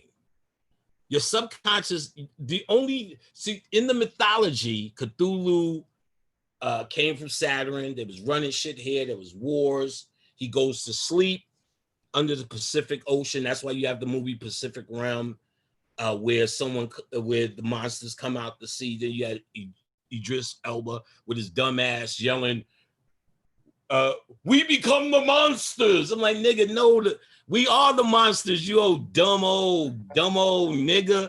We are. So him saying this kind of grandstanding is actually going against the energy that they're talking about. The monster is your true mind, the return of Osiris. The monster, Cthulhu, in the mythos, Cthulhu goes to sleep and returns, the same goddamn story about your subconscious mind returning, that Lovecraft is having this same goddamn nightmare. The monsters are those, remember we talked about it in the first one, Shakti versus Kundalini. Kundalini is more palatable. So the monsters are less palatable in this realm. Your subconscious mind is an animal. How many times I teach that, let's be real. If you're in the store, you see a girl with a big, you're married, you got your wife. I'm married, I got my wife. I love Khadijah to death.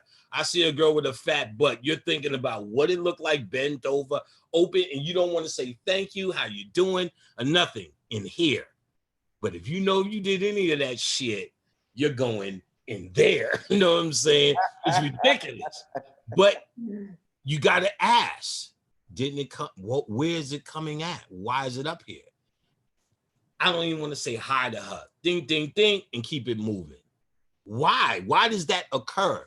Why does that monstrous thought exist in my head? Or the dude that cut me off.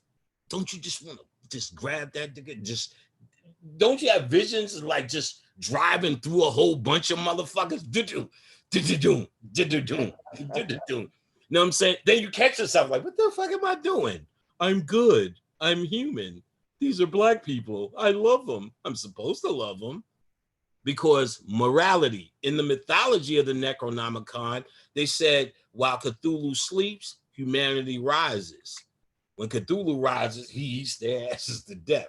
What they're talking about is when your true nature rises, your human morality doesn't mean nothing. You're the god of the universe. And that same girl that you would have bent over, you make her in your own mind. There's no girl out there when you don't have a body. Remember, I told you, you make your world to entertain yourself, whatever. If today the God Rich decides to wake up and have a Walmart walk and say, oh, look at this, a buttocks. There's no morality where your wife is going, oh, that nigga done cheated on me and he's a no good man. That shit's from here. You can make whatever scenario in your mind go wherever. That's what we doing. And it doesn't offend anything.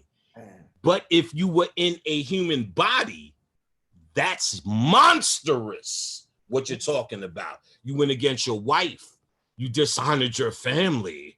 You dishonored this lady. You dishonored Walmart, goddammit. You know what I'm saying? We could go on for how out of order all of this behavior is as a human.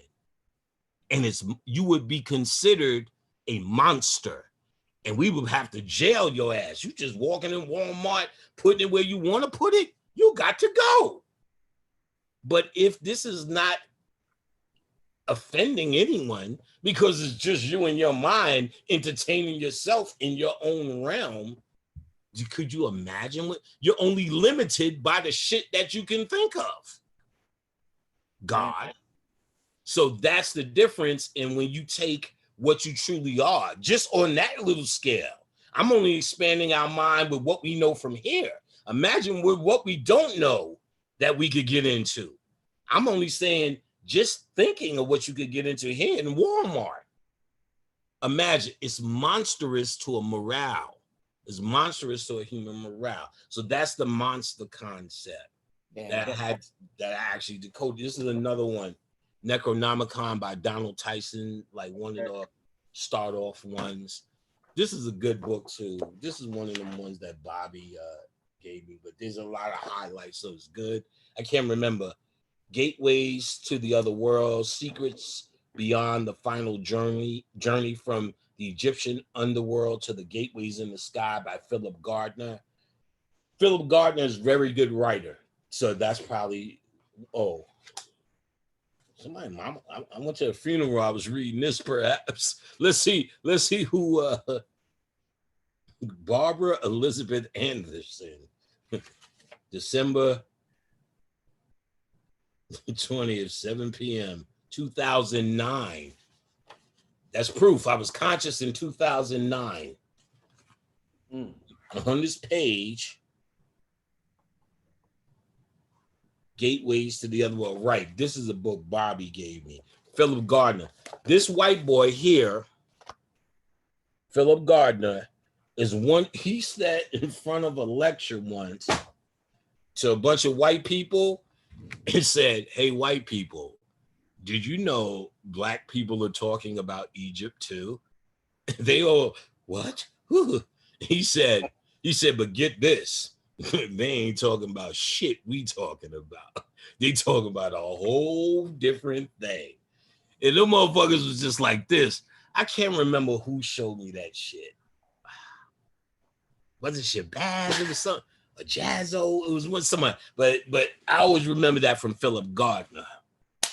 But yeah, that's the size of it. Monsters versus what they're really talking about is the nature of your subconscious mind is a monster. So see, when you hear about Kali, you'll hear like, oh, Kali Ma, oh, beautiful mother in the sky, oh, Kali who bless us. But then you hear all these stories, they just eat motherfuckers alive. But then in the mythology, the cosmic version of Kali is calm, serene, and is the great mother. But when she gets here, she's attacking the 8 ignorances of humanity. So she's monstrous down here, but yet again up there, quite beautiful. And something, maybe one of them Venus or African Venus ones, Bobby talked about that in detail, where he held up a picture and he showed like in a figure 8, the goddess face here, but her being a monster up top. That was the kind of thing he was talking about at that time. You know, when I think you, Bobby, and a couple other people said when the ancestors, when we die, we go to live in our families' bodies. Right. So ancestors, like let's say my mother, your mother recently passed away. They go to live in your body, your heart. Is the heart, is that the correct organ? Well, I wouldn't say they move in physically. They're in the DNA. So your DNA is in everything. They're in everything. They're in all your essence. So if you needed the ancestors help in your hands, they're there. You need it in your feet, they're there. Your mouth, they're there. The sea, they're there. The hair, they're there. They are you. You know what I'm saying? So your heart is symbolic of the love and the kingdom and all the rest of that shit. And I would have to say your heart would have to be open to be able to receive. They're always in you. Just your ability to acknowledge and use is really the key. And so the opening of the heart and all the rest of that stuff is just to receive a bigger abundance of that guidance, that spiritual guidance. But they're everywhere. They always were you. You know what I'm saying? Indeed. Physical, you know what I'm saying? You know that's it's the same motherfuckers. You, your aunt, your uncle. You know what I'm saying? So when we spiritually, let's say we spiritually died, for lack of better words, I guess we went to live in another deity's body or DNA of another deity. You get what I'm saying? So hold on, say it again. So when they say what we call birth is the death of a spirit. Okay. So just like our ancestors, when they die, they live in our DNA. I guess when we come to this realm, we live in another entity's DNA. It's like a fractal; it keeps repeating itself. What you think? I see what you're saying. I probably would look at it before you get on that level, because you could go on that shit. That's just another way of saying like what was that shit that the Grassi guy was saying, this is a simulation of a simulation of a simulation of a simulation. Right. But truthfully, in Kabbalah, they tell you if you go by that, this was the archetype world, then it fell over, then it copied itself, and then that's it. So it tells you what simulation we're in. But I would say I would look at it more this way, because you go crazy doing that. Because I remember that was one of the things Spiritually, I was told, and then when I started asking people, they were told the same thing spiritual, not to get too hard in Kabbalah, because each fucking Sifra is another root, another Malkuth, and all this shit. You go on forever with that. Just look at the source of where all of this generates from. Your soul is a part of that light. Therefore, that's your golden ticket. Okay. You know what I'm saying? So even if we are in the DNA all the way down, we're in the DNA of something that comes from the source. You know what I'm saying? And all of that's not from the source, because at least in the Bible, it will say, like, I am a jealous God, and they speak and they get this from that what's in you is supposed to be older than that what created this place, they say. From that aspect. So you're really your power piece is your soul. Yes, sir. That divine light is your golden ticket to get back to that big pool, which is the source of everything. So wherever this shit started, you got a piece of it. Right. And you must be valued because of that piece. That's the idea. The divine spark is what the Gnostics called it. So even if we're sitting in all of that, you go crazy doing that. The idea is you would have to say, can I make it back to that source? You get what I'm saying? That would be what that would be what you would hope for. And you know something, let me announce it now. So this will make my lazy ass move. There's about 2 hours of missing footage in my last the one I just the last tape I just put on YouTube. Like I fucked up, but I still have it. So I'm gonna put up 2 hours of missing footage. So I look forward to that. But yeah, I would say the source is that light. Your soul is what this is about. This is about your soul is the sun. So that sun that shines is your soul, and your soul sleeps down here to let this dream do what it does. Because if your soul was up and knows what it knows, this party would be over. I told you something interesting, Panic, when we talk. I said, yo, you're able to draw so much light from your soul that you have much more energy than a lot of vegans I know. Oh yeah. And the vegans, because we're taught that, you know, the food is what gives us the light, or the physical sun that we see gives us the light. Something you draw from gives you more light. You've heard it already. Amen. Ra. In sun. In his sun, yes. Once you go to the dark side, you become illuminated. There's a book called, I think it's called Darkness Visible by Simon Buxton. Darkness Visible by Simon Buxton, where he tells, you know, they've been studying all these African rituals with darkness, and they said after a certain amount of days in the darkness, the pineal starts to open up and you can start to see fluorescent. They said he drops Darkness Visible is the name of the book by Simon Buxton. If not, it's Simon Buxton's book. He made a book about bees, and he made, I think it's called Darkness Visible. I don't want to leave and get it again, but he talks about how this comes online after these go out. You know what I'm saying? Don't know why we bring that up. Don't know why we bring that up. What the fuck is he talking about again? That's that, yo. When that starts happening, Rich, that's when I'm gone. Like, so I don't even remember what the fuck we was talking about. Talking about the inner light. You ever seen this book, Panic? Dark Light? I have that. That's by the brother. Yeah, the black dude. Yeah, I think I talked to him before. What's his name again? Edward Bruce Bynum. Edward Bruce Bynum. Did I talk to him? I don't know. I think I did. But no, I have his book. That shit is on fire. Yeah. That book is fucking fire. Yeah, good book. Yeah, that's some good shit. We were Bynum, saying yes. I was saying how you're able to draw from that inner light. Oh, man. Yeah. Okay. Yeah. It's that hidden sun. Like, what could you?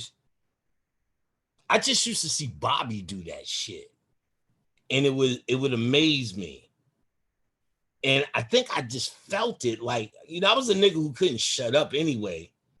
So I don't know if I started thinking about the endless shut up ability of it, or just the ego trying to top them niggas. Them niggas doing 8 hours, I'm gonna do 8, you know, whatever it was.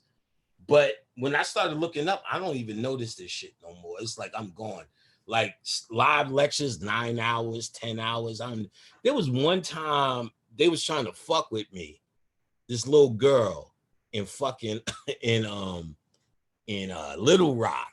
You know what I'm saying? Every time I go there, she try to fuck with me.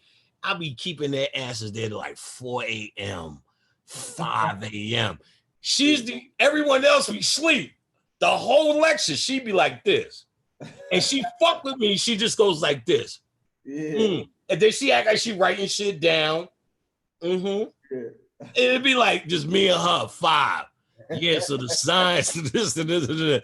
We was like, yo, because in Little Rock, it was their spot. So it was nobody was renting it. It was like it was the people's spot. So we in that motherfucker just chilling with my girl Eleonora, give her a shout out. And that little young girl, I always take a picture. The second time I came, her ass had pen and paper like that. And then I did it in Florida. I was testing them niggas. It was like 5 a.m. And we talking about I start at 2. We take it, you know, now we taking breaks. They fucked up in Florida. They gave me it was like 3 a.m. They thought it was over. They gave me a chair. What the fuck did they do that for? Whoo, that shit was like a new lecture. I kept them niggas there. It was like 4:15, some shit like that. Damn. The only reason I stopped was Khadijah because Khadijah had to drive. We was down in Florida. We had to go back to Orlando where we were. But shit, man. Oh, hell yeah. It's like the next day sometimes I used to feel angsty. Like, you know what I mean? And I got my shit right here somewhere. It's up here. That kava nigga. Woo. Bobby told me about that kava shit. It's like, here it is. I got this shit. This is the good shit. The kava. I got this shit in Phoenix, nigga. I needed that shit to rise out the ashes. Like anxiety, like after I talk for long periods of time, that's actually what you feel anxious like, because you pull so much spirits and you trying to calm down. That's a lot. Actually, that's really the side effect of this shit. Think about this. After we say, all right, then, what you think? I'm just going with that. All right, then, and just go to bed. Nigga, this is this shit now. You know what I'm saying? Think about that for a second. That's facts. Yeah, it take a while for Khadijah. Like, we have to get in front of the TV and just veg out, like, after classes. Because my classes is 10 hours. I'm documented. Like, we start at 2, and when I ended at 12 at one time, 1:30. Yo, I go into a meditation. I promise you, I'll be laid back on the couch, gone, still doing class. And I just look up after an hour, motherfuckers is there like, all that shit documented. So it's zoned out. I've been stopped doing this with this. I've been in deep channel, lecture in deep channel. I'm zoned out. I don't remember the shit I'm saying. I don't remember what we started with just now. Today, we're somewhere else. But Khadijah also now, she's starting to know that she has to de-guise. You call a lot of spiritual energy. We not call this kava shit, though. This shit is very good for anxiety. And it kind of helps get you back to thinking, because you got to do normal shit. You be all fucked after all of this. You be all fucked. You walk out the room, you want to get some pizza, you be like, you just be somewhere else. Yeah. But that's probably, I would say, the side effect of it. You know what I'm saying? I've gotten better at that with the last live lectures. Usually I'd be like out of it, and I was like up, ready to go. We was hanging out. You know what I'm saying? I was hanging out with Nashville and New Orleans last time. So the intellect is getting stronger in it. And I think it was getting stronger lately because of that Beetlejuice energy was coming down. So if you're, I'm always looking to receive some shit. That was Bobby's whole flagship thing. Breakthroughs, man. Look for breakthroughs. So you never satisfy yourself with what you know. You know what I'm saying? I may contradict the shit in the same in a few minutes. You know what I'm saying? Good. You know what I'm saying? This shit this shit is supposed to break down. It's supposed to break down where none of this is supposed to make sense anymore, because when it stops making sense, that means your true mind is coming back. You get what I'm saying? You shouldn't be able to explain this 100% no more. That's when we doing good. Like, your parent, I just know. That's the shit we want to start dealing with. You know what I'm saying? What's your take on the whole coronavirus thing? Oh man. Well, more than what me and Aleem already discussed. Listen. I'm going so many directions, but it's clear at first. What's absolutely clear is they definitely want us not touching each other for some reason. Now, the first thing says, well, the level of fucking on the planet is going down dramatically, but it has to be something that would change the characteristic. Because think about this. If that light is coming, that light will come here based upon it being called. And it would be called based upon not just us calling it, but we would call it in the way we walked, in the way we dressed, in our slang, in the day-to-day unspoken thing when you got to punch a time clock. We would call that light there. So that's just the day-to-day behavior of a nigga, you know, in this society would call that light. That light would recognize, you know, that's what niggas was singing, swing low, sweet chariot, coming forth to carry me home, nigga. Is the same concept of this light coming, and it's coming based upon a situation. So if they could just change the situation by having no contact, you can, or at least they can hope that it would fool or we wouldn't receive what we were supposed to receive by way of light. I guess that would be the thought process. Won't work, but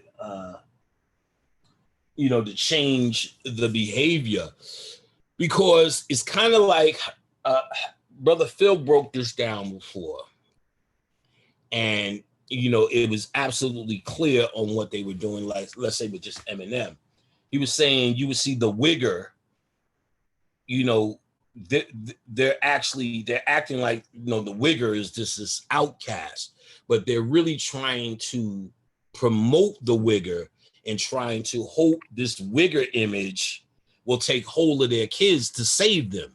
Because when light gets here, and that's what Phil would talk about, light codes and light frequencies, light will see just the light will hit us just because we got our pants hanging off our ass, just because we move a certain way. We got a certain slang and a certain swag. That light sees that, and that's what it recognizes out the way we flow. So if the wigger is doing that, the hope is the wigger could catch some of that light too by acting like us. You get what I'm saying? So if you move forward with the corona thing, if light is going to hit us, it's going to hit us based upon our Holocaust and our day-to-day behavior within the Holocaust. Not so much our calling out on 125th as how much, like I said, our grinding, just having to punch a time clock, just having to wonder where your damn dad was when you was little, or just wonder why your dad who was there is so fucked up. Just all the shit that we go through in terms of the thoughts of this Holocaust. If light was to come here, it would do that. Perhaps to change the characteristic of the planet, a quick and fast is nobody touch each other. Nobody do this, nobody do that. I mean, that would change the frequency and maybe a hope to change what would be happening with the light, perhaps. And that's a guess. That's not really nothing solid. And I really haven't channeled, because I really don't do too much channel on why they do what they're doing. What I really get from this whole thing is we know it's the 5G network. Let's just get that out the way. We know it's the 5G network. We know it's that's poisoning. We know there's microbiologists talking about, you know, it's bacteria, that shit is activating it. We know that. And let's just think about this for a second. The coronavirus is so fucking deadly, so deadly that they say that to know that you have it, you got to get tested. Think about that shit for a second. It's so fucking deadly to know you have it, you need a test. That doesn't make no sense. We don't, people, even as I'm saying it, I'm sure people in the chat room ain't even catching what I'm saying. It is so deadly to find out that you have this deadly thing, you got to get tested. You know what I'm saying? Cognitive dissonance. You know what I'm saying? Like you see what I'm saying? We don't even catch it to take a say like this is so deadly. You're gonna die from this. This is deadly. But you better fight. You better go get tested to see if you have this deadly thing. If it was but you don't know if you get a test that you have this deadly fucking disease. Okay, we know it's bullshit. It's really the only ask me that question is to ask me what bullshit do you think they're doing now? You know what I'm saying? And I think it's no more than what I've already said. This is our time. We're rising up. You see a song and dance of them trying to hustle and buy themselves more time to hide in whatever fucking tunnel they dug in Denver or wherever the fuck they think on to go, because now is the time. I'm telling you, this is our time. Captain America done gave that shield back to Hawk or Falcon or whatever the fuck his name was. That was symbolic. So whatever they're doing, you know, it's a bunch of their bullshit. It ain't no real disease. That I know. What they're doing, I don't even care to think about it. What we doing, we getting on this fucking Beetlejuice ride. That's what we doing. You know what I'm saying? I don't know what the fuck they doing. I know the fuck we should be doing. I know what the fuck I'm doing. Beetlejuice, Beetlejuice, Beetlejuice.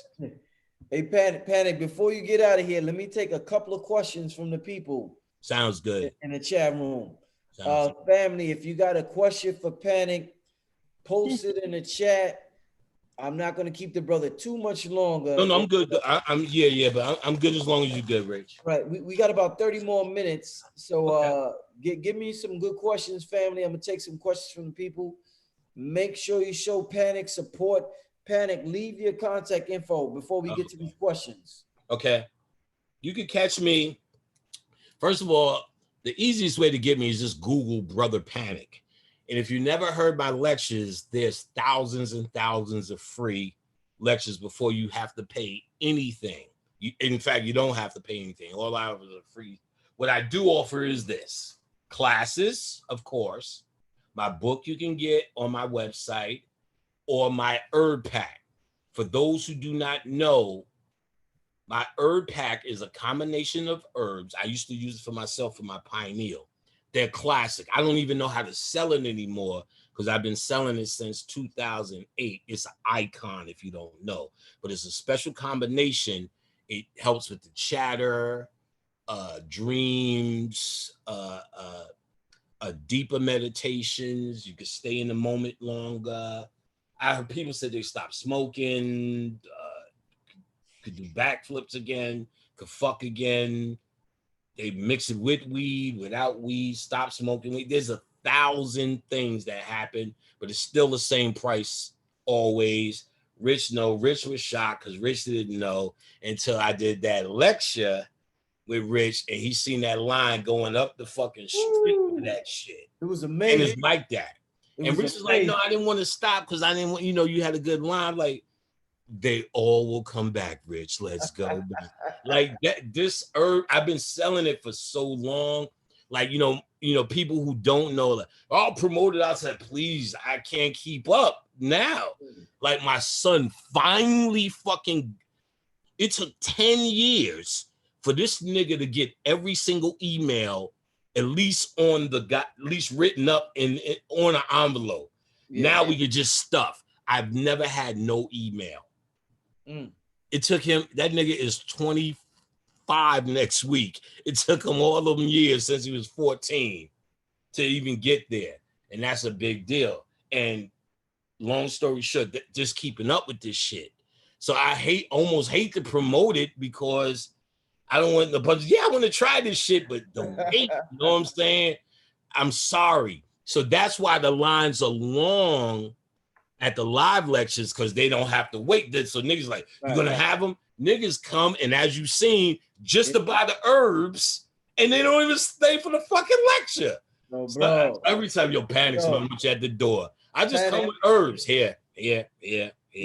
Yo, Panic, my girl thought that was absolutely amazing. She was like, yo, this dude spent $50 and he said he just want to get a panic pack. Yes. He's even interested in the lecture, but he spent $50 to get in just to spend some more money for the panic pack. Because motherfuckers who fuck with me, I give them results. Like so they like, I don't even need to hear no more use your melanin shit. He's past it. He just came for the shit because he knows he has to wait for it. And not because it's neglect, man. If I walked you in there now and showed you why ask why? I'll just walk you in there live right now. I'll just unplug and we're gonna make this move. Let me make sure. All right. I'll show you what my goddamn office look like right now. This motherfucker ain't no joke. Let me. Woo, goddamn, this shit is ferocious. This is the fucking floor. Oh, actually, let me do this. It's the fucking floor. This is ready to go. I just sent out 4 bins. Where's this shit at? This shit, you just throw it up. It's just everywhere in this month. It's beasting. And so we constantly doing it.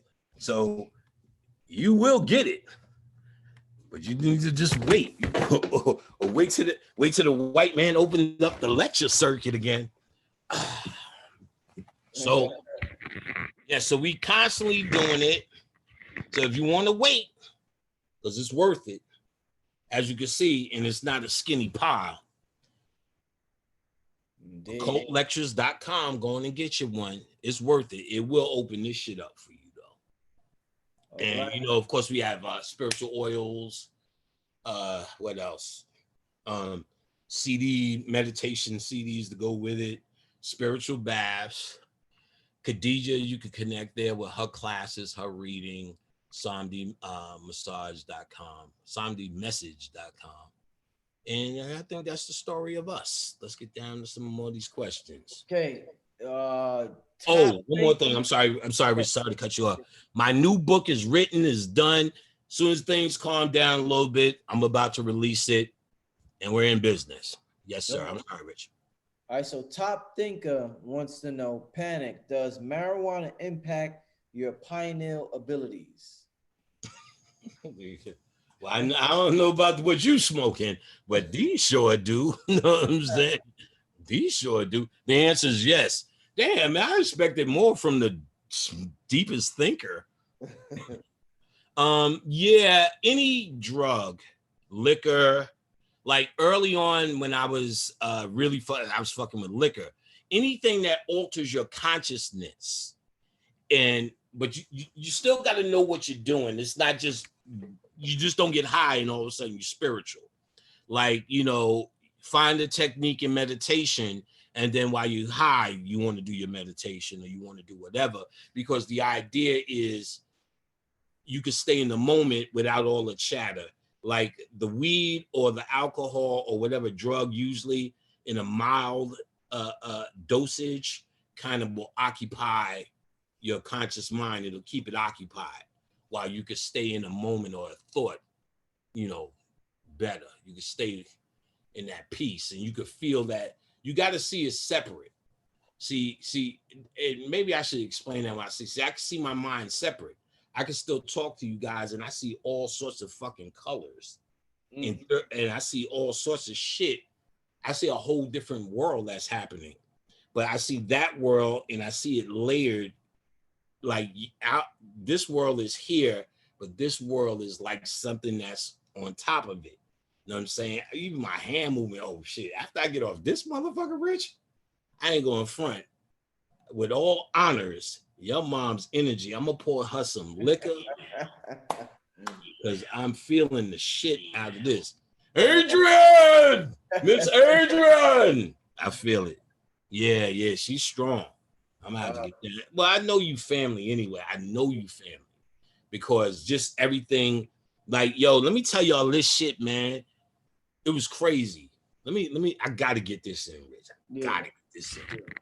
Gotta get this in. Tormented by our mother for years. I could tell you a story, and I've told them. Just refer to my lectures where I give the detail of it.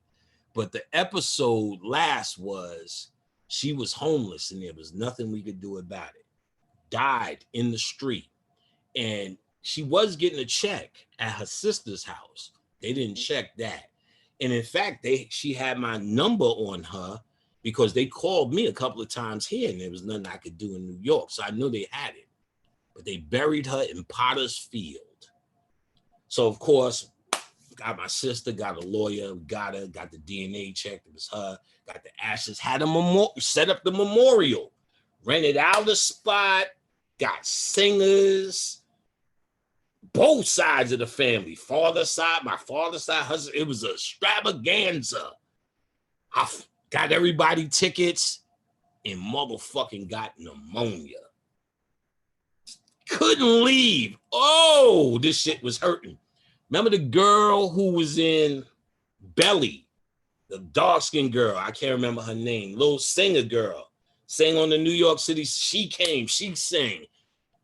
But I'm stuck in this bed in Atlanta. Only one nigga I knew to call. Brother Rich, I need you, brother. I called Brother Rich and was like, yo, if you could film this, it's on Roosevelt Island. Let me give you my sister's info. Rich said, I'm going to drop what I'm doing and do this for you, Brother Panic. And he did. And not only did he film it spectacular, he did it in most spectacularly. It was just like a lecture. It was like I was there. I seen everything. It's the greatest, documented, memorialized by Brother Rich. It was one of the greatest things, and that's when I knew then he was family. So that's why I understand his mom speaking and talking to me the way she is, real familiar, because she's family. And I'm glad to have her here in this house. And we feed spirits deliciously. She's more than welcome. I can feel her coming in. She likes it here. I'm gonna welcome in the spirit room. Actually, well, let's do that. Let's go in the. Well, we went in the spirit. We went in. Didn't we go in that motherfucker the other day? The other day, I think we did. Yeah, you and I. Okay, so we got it. So I'm gonna welcome her in that room. All right, so let's get to another one of these questions. Let's get to another. I'm gonna go through them now. How does Beetlejuice manifest in our dreams? Somebody wants to know.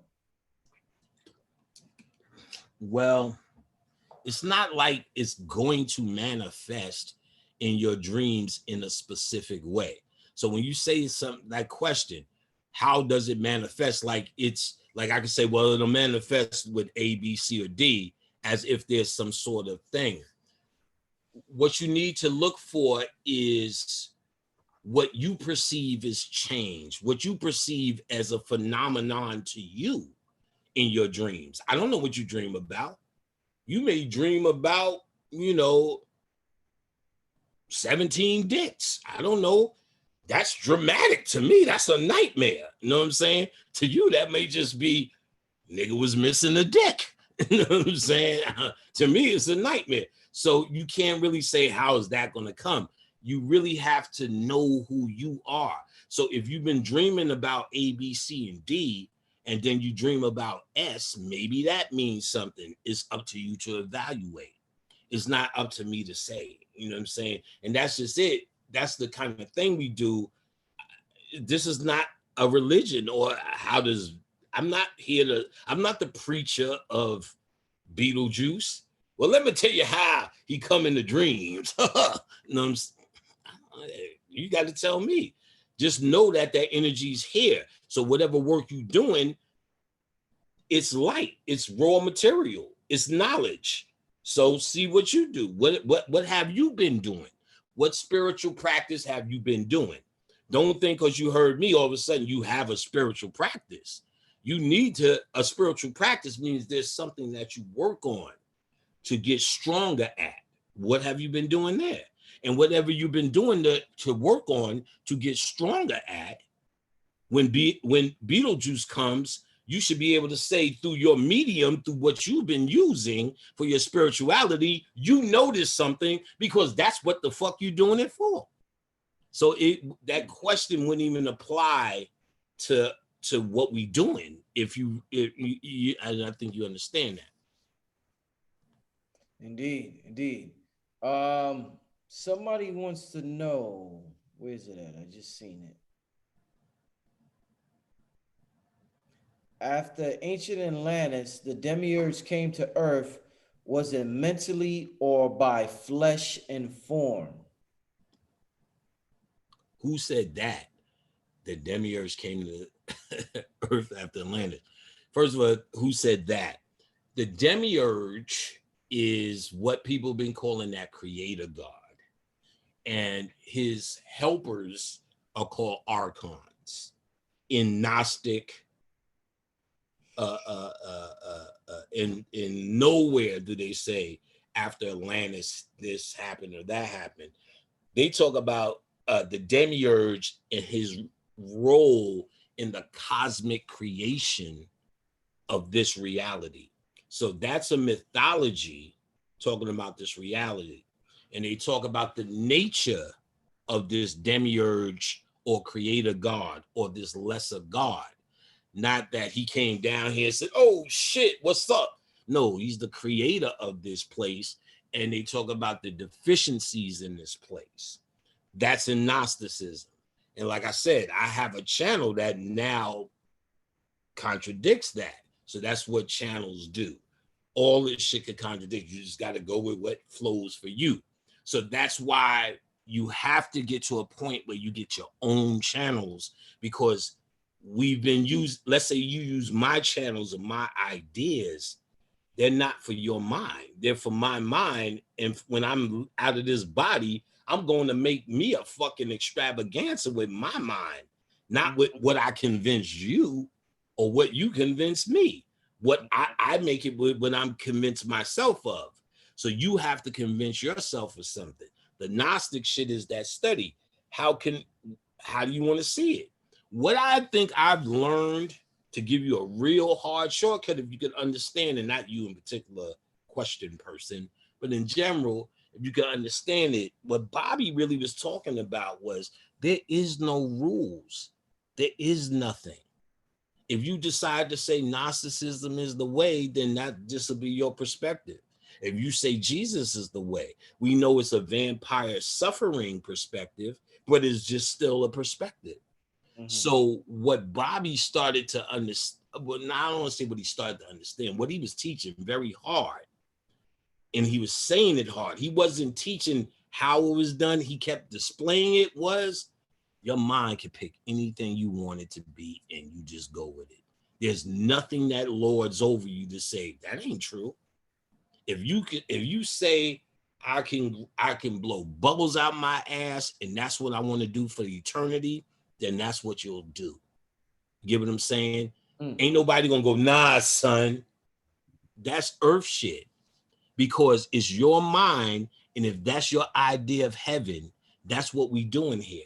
You're all going to get your rendition, your own show, your area to put on your own fucking show, and fill it with whatever the fuck it is that makes your fucking nuts sack empty. You get what I'm saying? So it's up to you to convince yourself down here. It's not for us to try to find this one place of being. If we're trying to find this one place of being, that's a social order. And I'm all for that, but that's not what I do with what we're talking about here. How to find a social order for one place of being. When you're talking about freeing your mind, the very essence of it is not doing what I do. You get what I'm saying? Because if you're doing what I'm doing, you're not free. You're following my pattern. So I'm trying to get you to free your mind, not even give a fuck too much. You hear what I'm saying? I'm a display of it, but do not buy into it. Buy your own fucking story. It is your own story. I'm giving you the ultimate honor and the ultimate credit. Be you. I can tell you some shit to follow. Oh, easy. And convince you in moments. But I'm not about that. My heart doesn't dictate that. Free yourself. Stop asking these dumb questions and be aggressive in what it is the fuck you know. Be aggressive. Stop asking like you don't know. Asking me. Fuck that shit. I find something better. I'm doing that shit. Y'all niggas sitting around talking about should we shit. I'm not gonna be saying, yeah, that's good. We should do it. I'm like, shit, I'm the first one to take my dick out. What? Oh shit, nigga. Who the fuck? You know what I'm saying? Do it. Be that dude. Experiment. You're a scientist. We too late to be having speeches. We in it right now. That shit is here. Put your pants down. Get to fucking. You know what I'm saying? Foreplay in this. Let's go. It's happening now. You know what I'm saying? God is a rock star, huh? God is a rock star. Yeah. What else? You got shit else to do out here. Do it now. Happening now. Fuck it. Just pioneer. Just weed open the pineal. Smoke it and see. Yeah, it's open. No, yeah, it's open, nigga.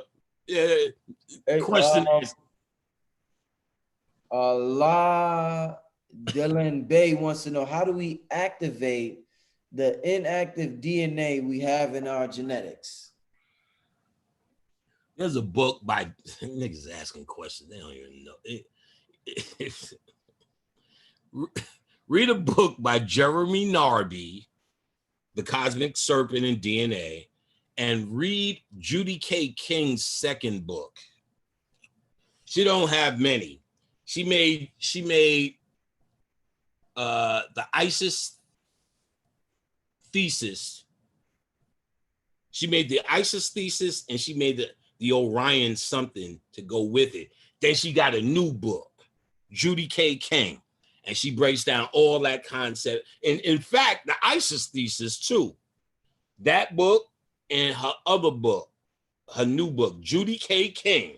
Get that shit and that'll answer your question. You go all day on how to activate that dormant DNA. And then once you do it, you know what I'm saying? I would like an Impossible Whopper, a whole of mayonnaise. Facts, man. Facts. All right, let's get to a couple more. All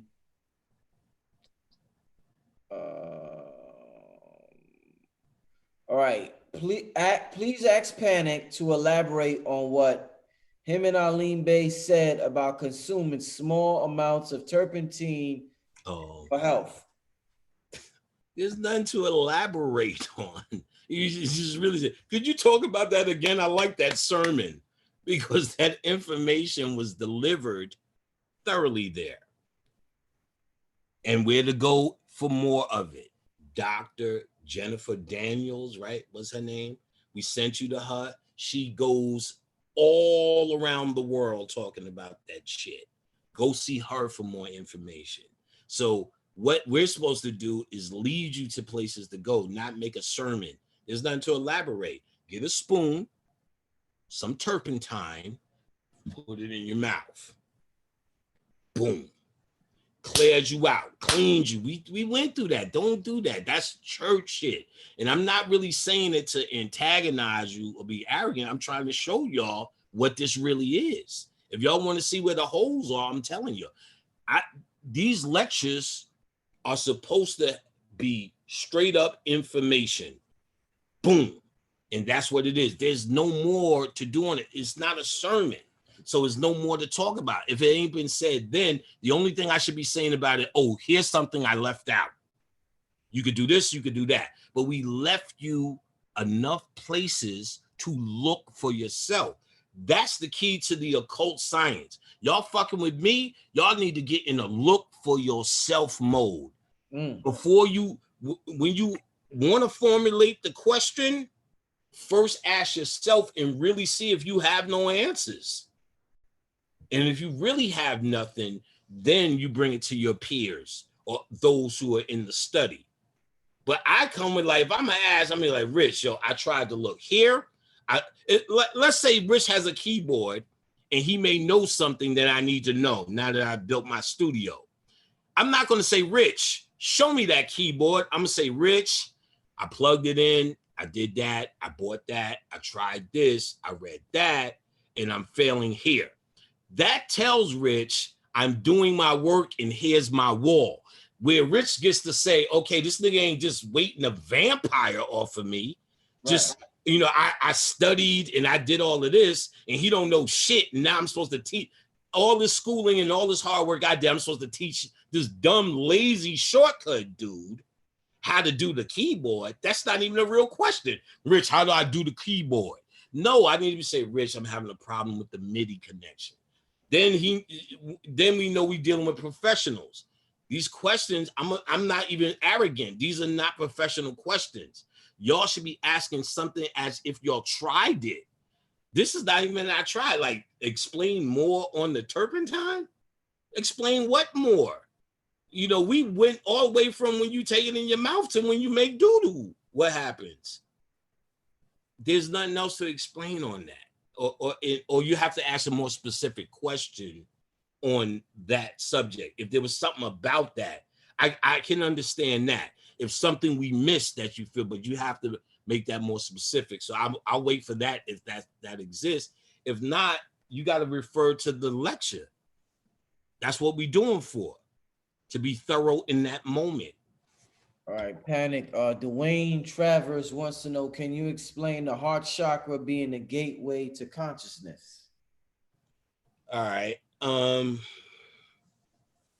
Well, you know, Rich and I just talked about this because we went in detail with the chakras. Will that be available to Travis, or is there a way for him to get that? You have to sign up. How would he get that lecture? Yeah, you would have to sign up to the workshop. The link is in the description. You heard that, Travis? So to hear that thorough description, which I did go through with Brother Rich, you have to sign up for the workshop to get that information. Indeed. So, and it's well worth it. Well worth it. Definitely. Well worth it. Panic went in, family. So right. And not just me, you got Blue Prill, you got Brother Phil. Yeah. I'm sorry, I missed the other brother's name. Billy Carson. Billy Carson. Is he the brother who was talking about how light turned into matter? Yeah, that brother. I didn't see that lecture, but that shit sound like it. You can't make that claim unless you know some shit, nigga. So I believe Billy Carson is gonna be some shit. And I'll be happy to check him out. You know what I'm saying? He reminds me a little bit of Delbert Blair. Good. Okay, that's good. Reminds me a little bit of Delbert Blair. Okay. Yeah. Okay. That's a good look then. Okay, so I'm looking forward to that. So Travis, get your ass to class. They want to know, where do we go? He's trying to get me to do a whole side lecture. You know what I mean? Explain the gateway. Okay, there's a whole fucking another hour in that shit. Nigga, take your ass to class, you old cheap motherfucking Travis. Fuck it. Yo. Explain the fucking cosmos, Panic. You gotta love Panic. You gotta love my. Yeah, but this is true, man. Take your ass to class, old cheap skate ass nigga. They want to know, what are your top occult movies? Yo, man, listen. There are so fucking many. I would have to say, who the fuck? I don't even know. I don't think you could narrow it down like that. But okay, let's say somebody had a gun to my head and I had to pick the top occult. Wizard of Oz, maybe. Wizard of Oz. Wizard of Oz. That shit is so fire on so many levels. Like the scarecrow, the head, the heart, and the fucking root chakra. She hit all three. Remember, I told you the chakras are 1, 2, 3, middle, and this and that. Yeah. She got, look, this is, yo, they went through her fucking mentality, through her ego, through the heart. Yo, that whole shit, no matter the fucking, the monkeys, everything. You know, I broke that shit down in so many lectures, so many different times. It's a straight chakra story. It's a story of the ego. You know, I broke down the names, all that shit's in my book now. You know what I mean? In my chakra portion of the book, I talk about I should read that shit. How much time we got? We got about 15 minutes. Yeah. Let me see if I can find it fast, and let me see how many pages this shit is. No problem. And if it's quick enough, Kabayan, hold on. If it's quick enough and I can find it quick enough, let's see. Okay, where's chakras? Oh, it's lower chakras, heart chakras. All right, let's see where we at. Healthy heart. Damn, I can't even see no more. I can't even see with the glasses no more. All right, I don't know where this shit's at. I definitely don't feel like reading this shit. This should look like work. Hold on, no, I'm not gonna read it. Fuck that shit. I ain't reading that shit. That shit look like too much work. But pretty much, these niggas ain't get me to do a whole nother lecture. You have the of course the root chakra, the shoes, the feet. Then the orange actually, when she was in Munchkin land, was the intuition, which was the good witch of the West. The first one, Glinda, she's wearing an orange dress. She tells her to follow the yellow brick road. They get to the Emerald City, where she meets the wizard, who's just all voice. Blah, blah, blah, blah, blah, blah. Go get the witch, who's the pineal. She melted it, Kundalini. Then she goes home. But then before she goes home, she had to deal with three aspects of the human psyche: the animal self, the heart, and the head. So of course she gives them the degree, which is that's what they give niggas out here in school to shut them up. The degree. They give these niggas, then the other niggas who don't go to school, they go to where? To the war and the army to fight for their country. And they give them that purple heart or whatever. And then just courage, you know, for the human, scared ass human. They're talking about just the human animal fear aspect, because, you know, it's fight or flight in the jungle. That's the animal. So either fear, flight, or fight. So the animal, he had no fight. Fear was encompassed. Cowardly lion gets the this and that. Now he's got the fight. You know what I'm saying? To be that human. So all of these parts of him were appeased, or parts of her actually were appeased for her to go back to purity. So she actually had, and that's one of the things I also teach in class, that you're not beating your ego, you're appeasing your ego. You're giving the baby his bottle. So you could just look, let me move my foot on this side so you don't see my bunion. I move the camera. I got a shitload of fucking sneakers that will never end.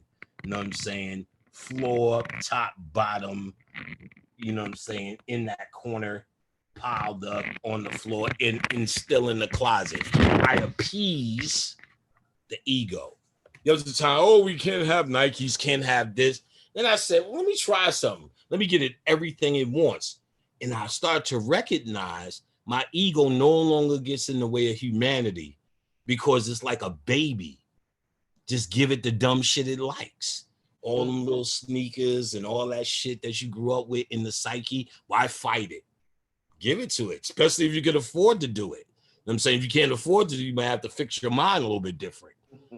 But appeasing it as opposed to trying to destroy it, that's in the Wizard of Oz. Give him his award for his heart and his award for his college degree. You're appeasing the ego. Him this medal for courage, appeasing the ego. And the what's the name? He got a ticker though. Okay, but appeasing the ego. And so here we feed out, we don't fuck that poor righteous teacher shit. That's a myth. You can have whatever you want. Your power is here. So the material shit for us is a side effect. True light is the knowledge. If we ain't gaining no knowledge, then I've killed myself with this shit. You know what I'm saying? As long as that light is coming, all this shit is a side effect. And this shit follows.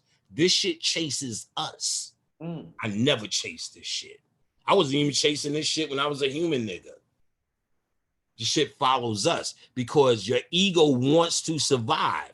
And I left it no other place to exist but as a servant. Oh, y'all niggas ain't ready for that. Woo. Y'all ain't ready for that. Y'all are serving your ego. I can show y'all niggas how to make your ego a servant, and all it does is feed me money, pays my bills, all that shit. I don't even notice it. I don't even have to pat it on the head. It needs to survive. Y'all misinterpret the ego as a problem. It became a problem. Y'all didn't understand it was a servant that came down here with you. Oh, but we don't have that time, that kind of lecture time. It's a servant that came down here with you. You got to know how to get it in check. That's a part of that chakra work, and that's what me and Rich talked about in that goddamn workshop. Y'all need to get in that shit. Y'all think I was playing? Shit, I was not playing. Y'all need to get in that because, I explained how to start flipping your energy through your chakra work, or at least I let you know what chakra work is headed out, what's in store for you, and different concepts.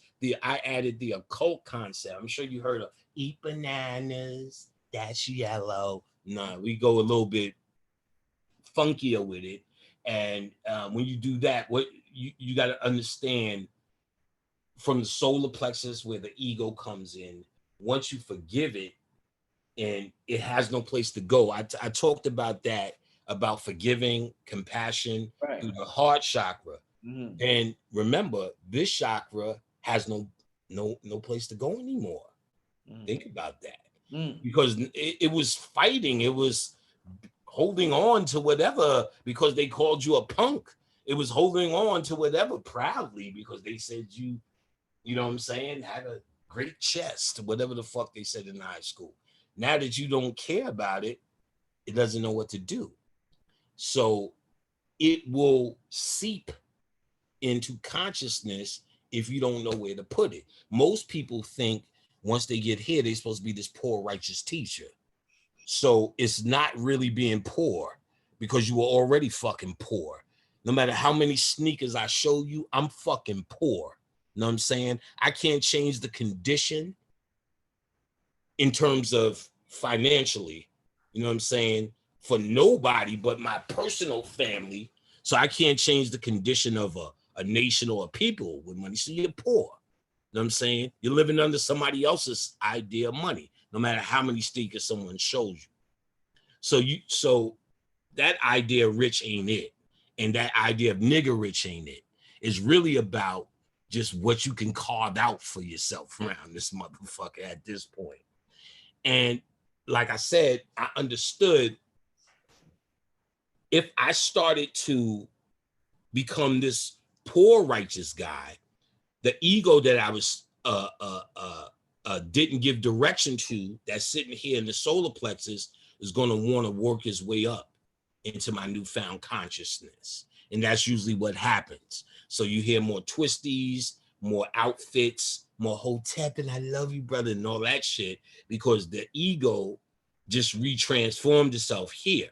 You got to give it a new direction. So I still let it do what it was trained to do all its life, pursue material wealth. Still let it do it. Let it do it to serve you, because you understand material wealth is not why you get out of bed anymore. Material wealth is now a bitch of yours, a tool, something that you can use to only further your consciousness in your study. And all that other shit that you had dreams about when you was a little kid, do it too if you can. And long story short, it's the science of making your ego have a new purpose that actually still feels good while you're having this earth bid. You don't have to feel guilty about materialism if you control it while you're here. Right. You know what I'm saying? There's this guilty feeling, oh, it's material. No, it's material if that's the ceiling on your consciousness and why you're doing it. But if you understand it, if you get to a level where you can understand and manipulate it, I'm at a I could throw all this shit in the garbage and still feel proud. You get what I'm saying? Yeah. Still, Khadijah will not love me less, no matter how many sneakers or pair of pants I have. And that's really the key. You know what I'm saying? Have you reflected in someone else's eye enough to be that worthy? Is better than that. But at the same time, do not feel guilty if you want a big TV. Do not feel it. You know what I'm saying? Don't feel you have to feel that way. If a big TV is bigger than your spirituality, then you have a problem. Fuck that shit, nigga. Do as thou wilt is the whole of the law. The more questions? I wanna thank you, Panic. We're gonna end it there. I want to thank you, my brother, for coming on. The next show I do, brother, definitely you and the Queen Khadijah. Yes. Still on there sometime in August, so sometime next month. I know she talked to you about when she's ready to roll, and then when that time comes, we're gonna kill that shit too. And let me tell y'all need to go do that workshop, because I heard some of the things the other brothers are gonna offer. Phenomenal. You know what I'm saying? You can't get this anywhere. You know what I'm saying? This is where you do it. This is where it comes in at. This is the investment that you need. I know from what I put in there is, well, actually, I can't say I don't even remember, but I'm told you need to show up, nigga, to hear this shit. I was in rare form, nigga. Rare form. So you need to go see, Rich always offers you quality. It's so good to see that and hear that. And don't y'all agree? Always. We should give it up to brother. I can't see the room, but your motherfuckers better be hitting likes and fires and hots and 100s for Rich. Facts. For Rich. He kept you quality when you niggas could have been just sitting around listening to some goddamn bullshit. You had a real goddamn guy come and organize this shit and present folks with honor. So give it up to Brother Rich. Give it up to his dear goddess, old earth, on the other side, in us, with us, the sister Adrian, who's brought us so much love tonight. Happy birthday, Mama Adrian. We love you. Yes, Rich here. Rich is the mellow fellow. Don't mess with Rich. I seen Rich at a lecture. Somebody tried to cross Rich. They wouldn't do that no more. Rich is a real dude. He's a real pan dude. So honor to Rich, honor to the sister Adrian's birthday. And we are here. She's here with us. I'm happy to meet her. I'm happy to have her here. Indeed. Shay. Listen, man, family, thanks for tuning in. As always, like I said, make sure you sign up for the workshop. We got the meditation going on. We got videos from Brother Panic, Dr. Phil Valentine, Billy Carson, and more. It's going to be off the hook. It's starting September 11th. Call my number for more information.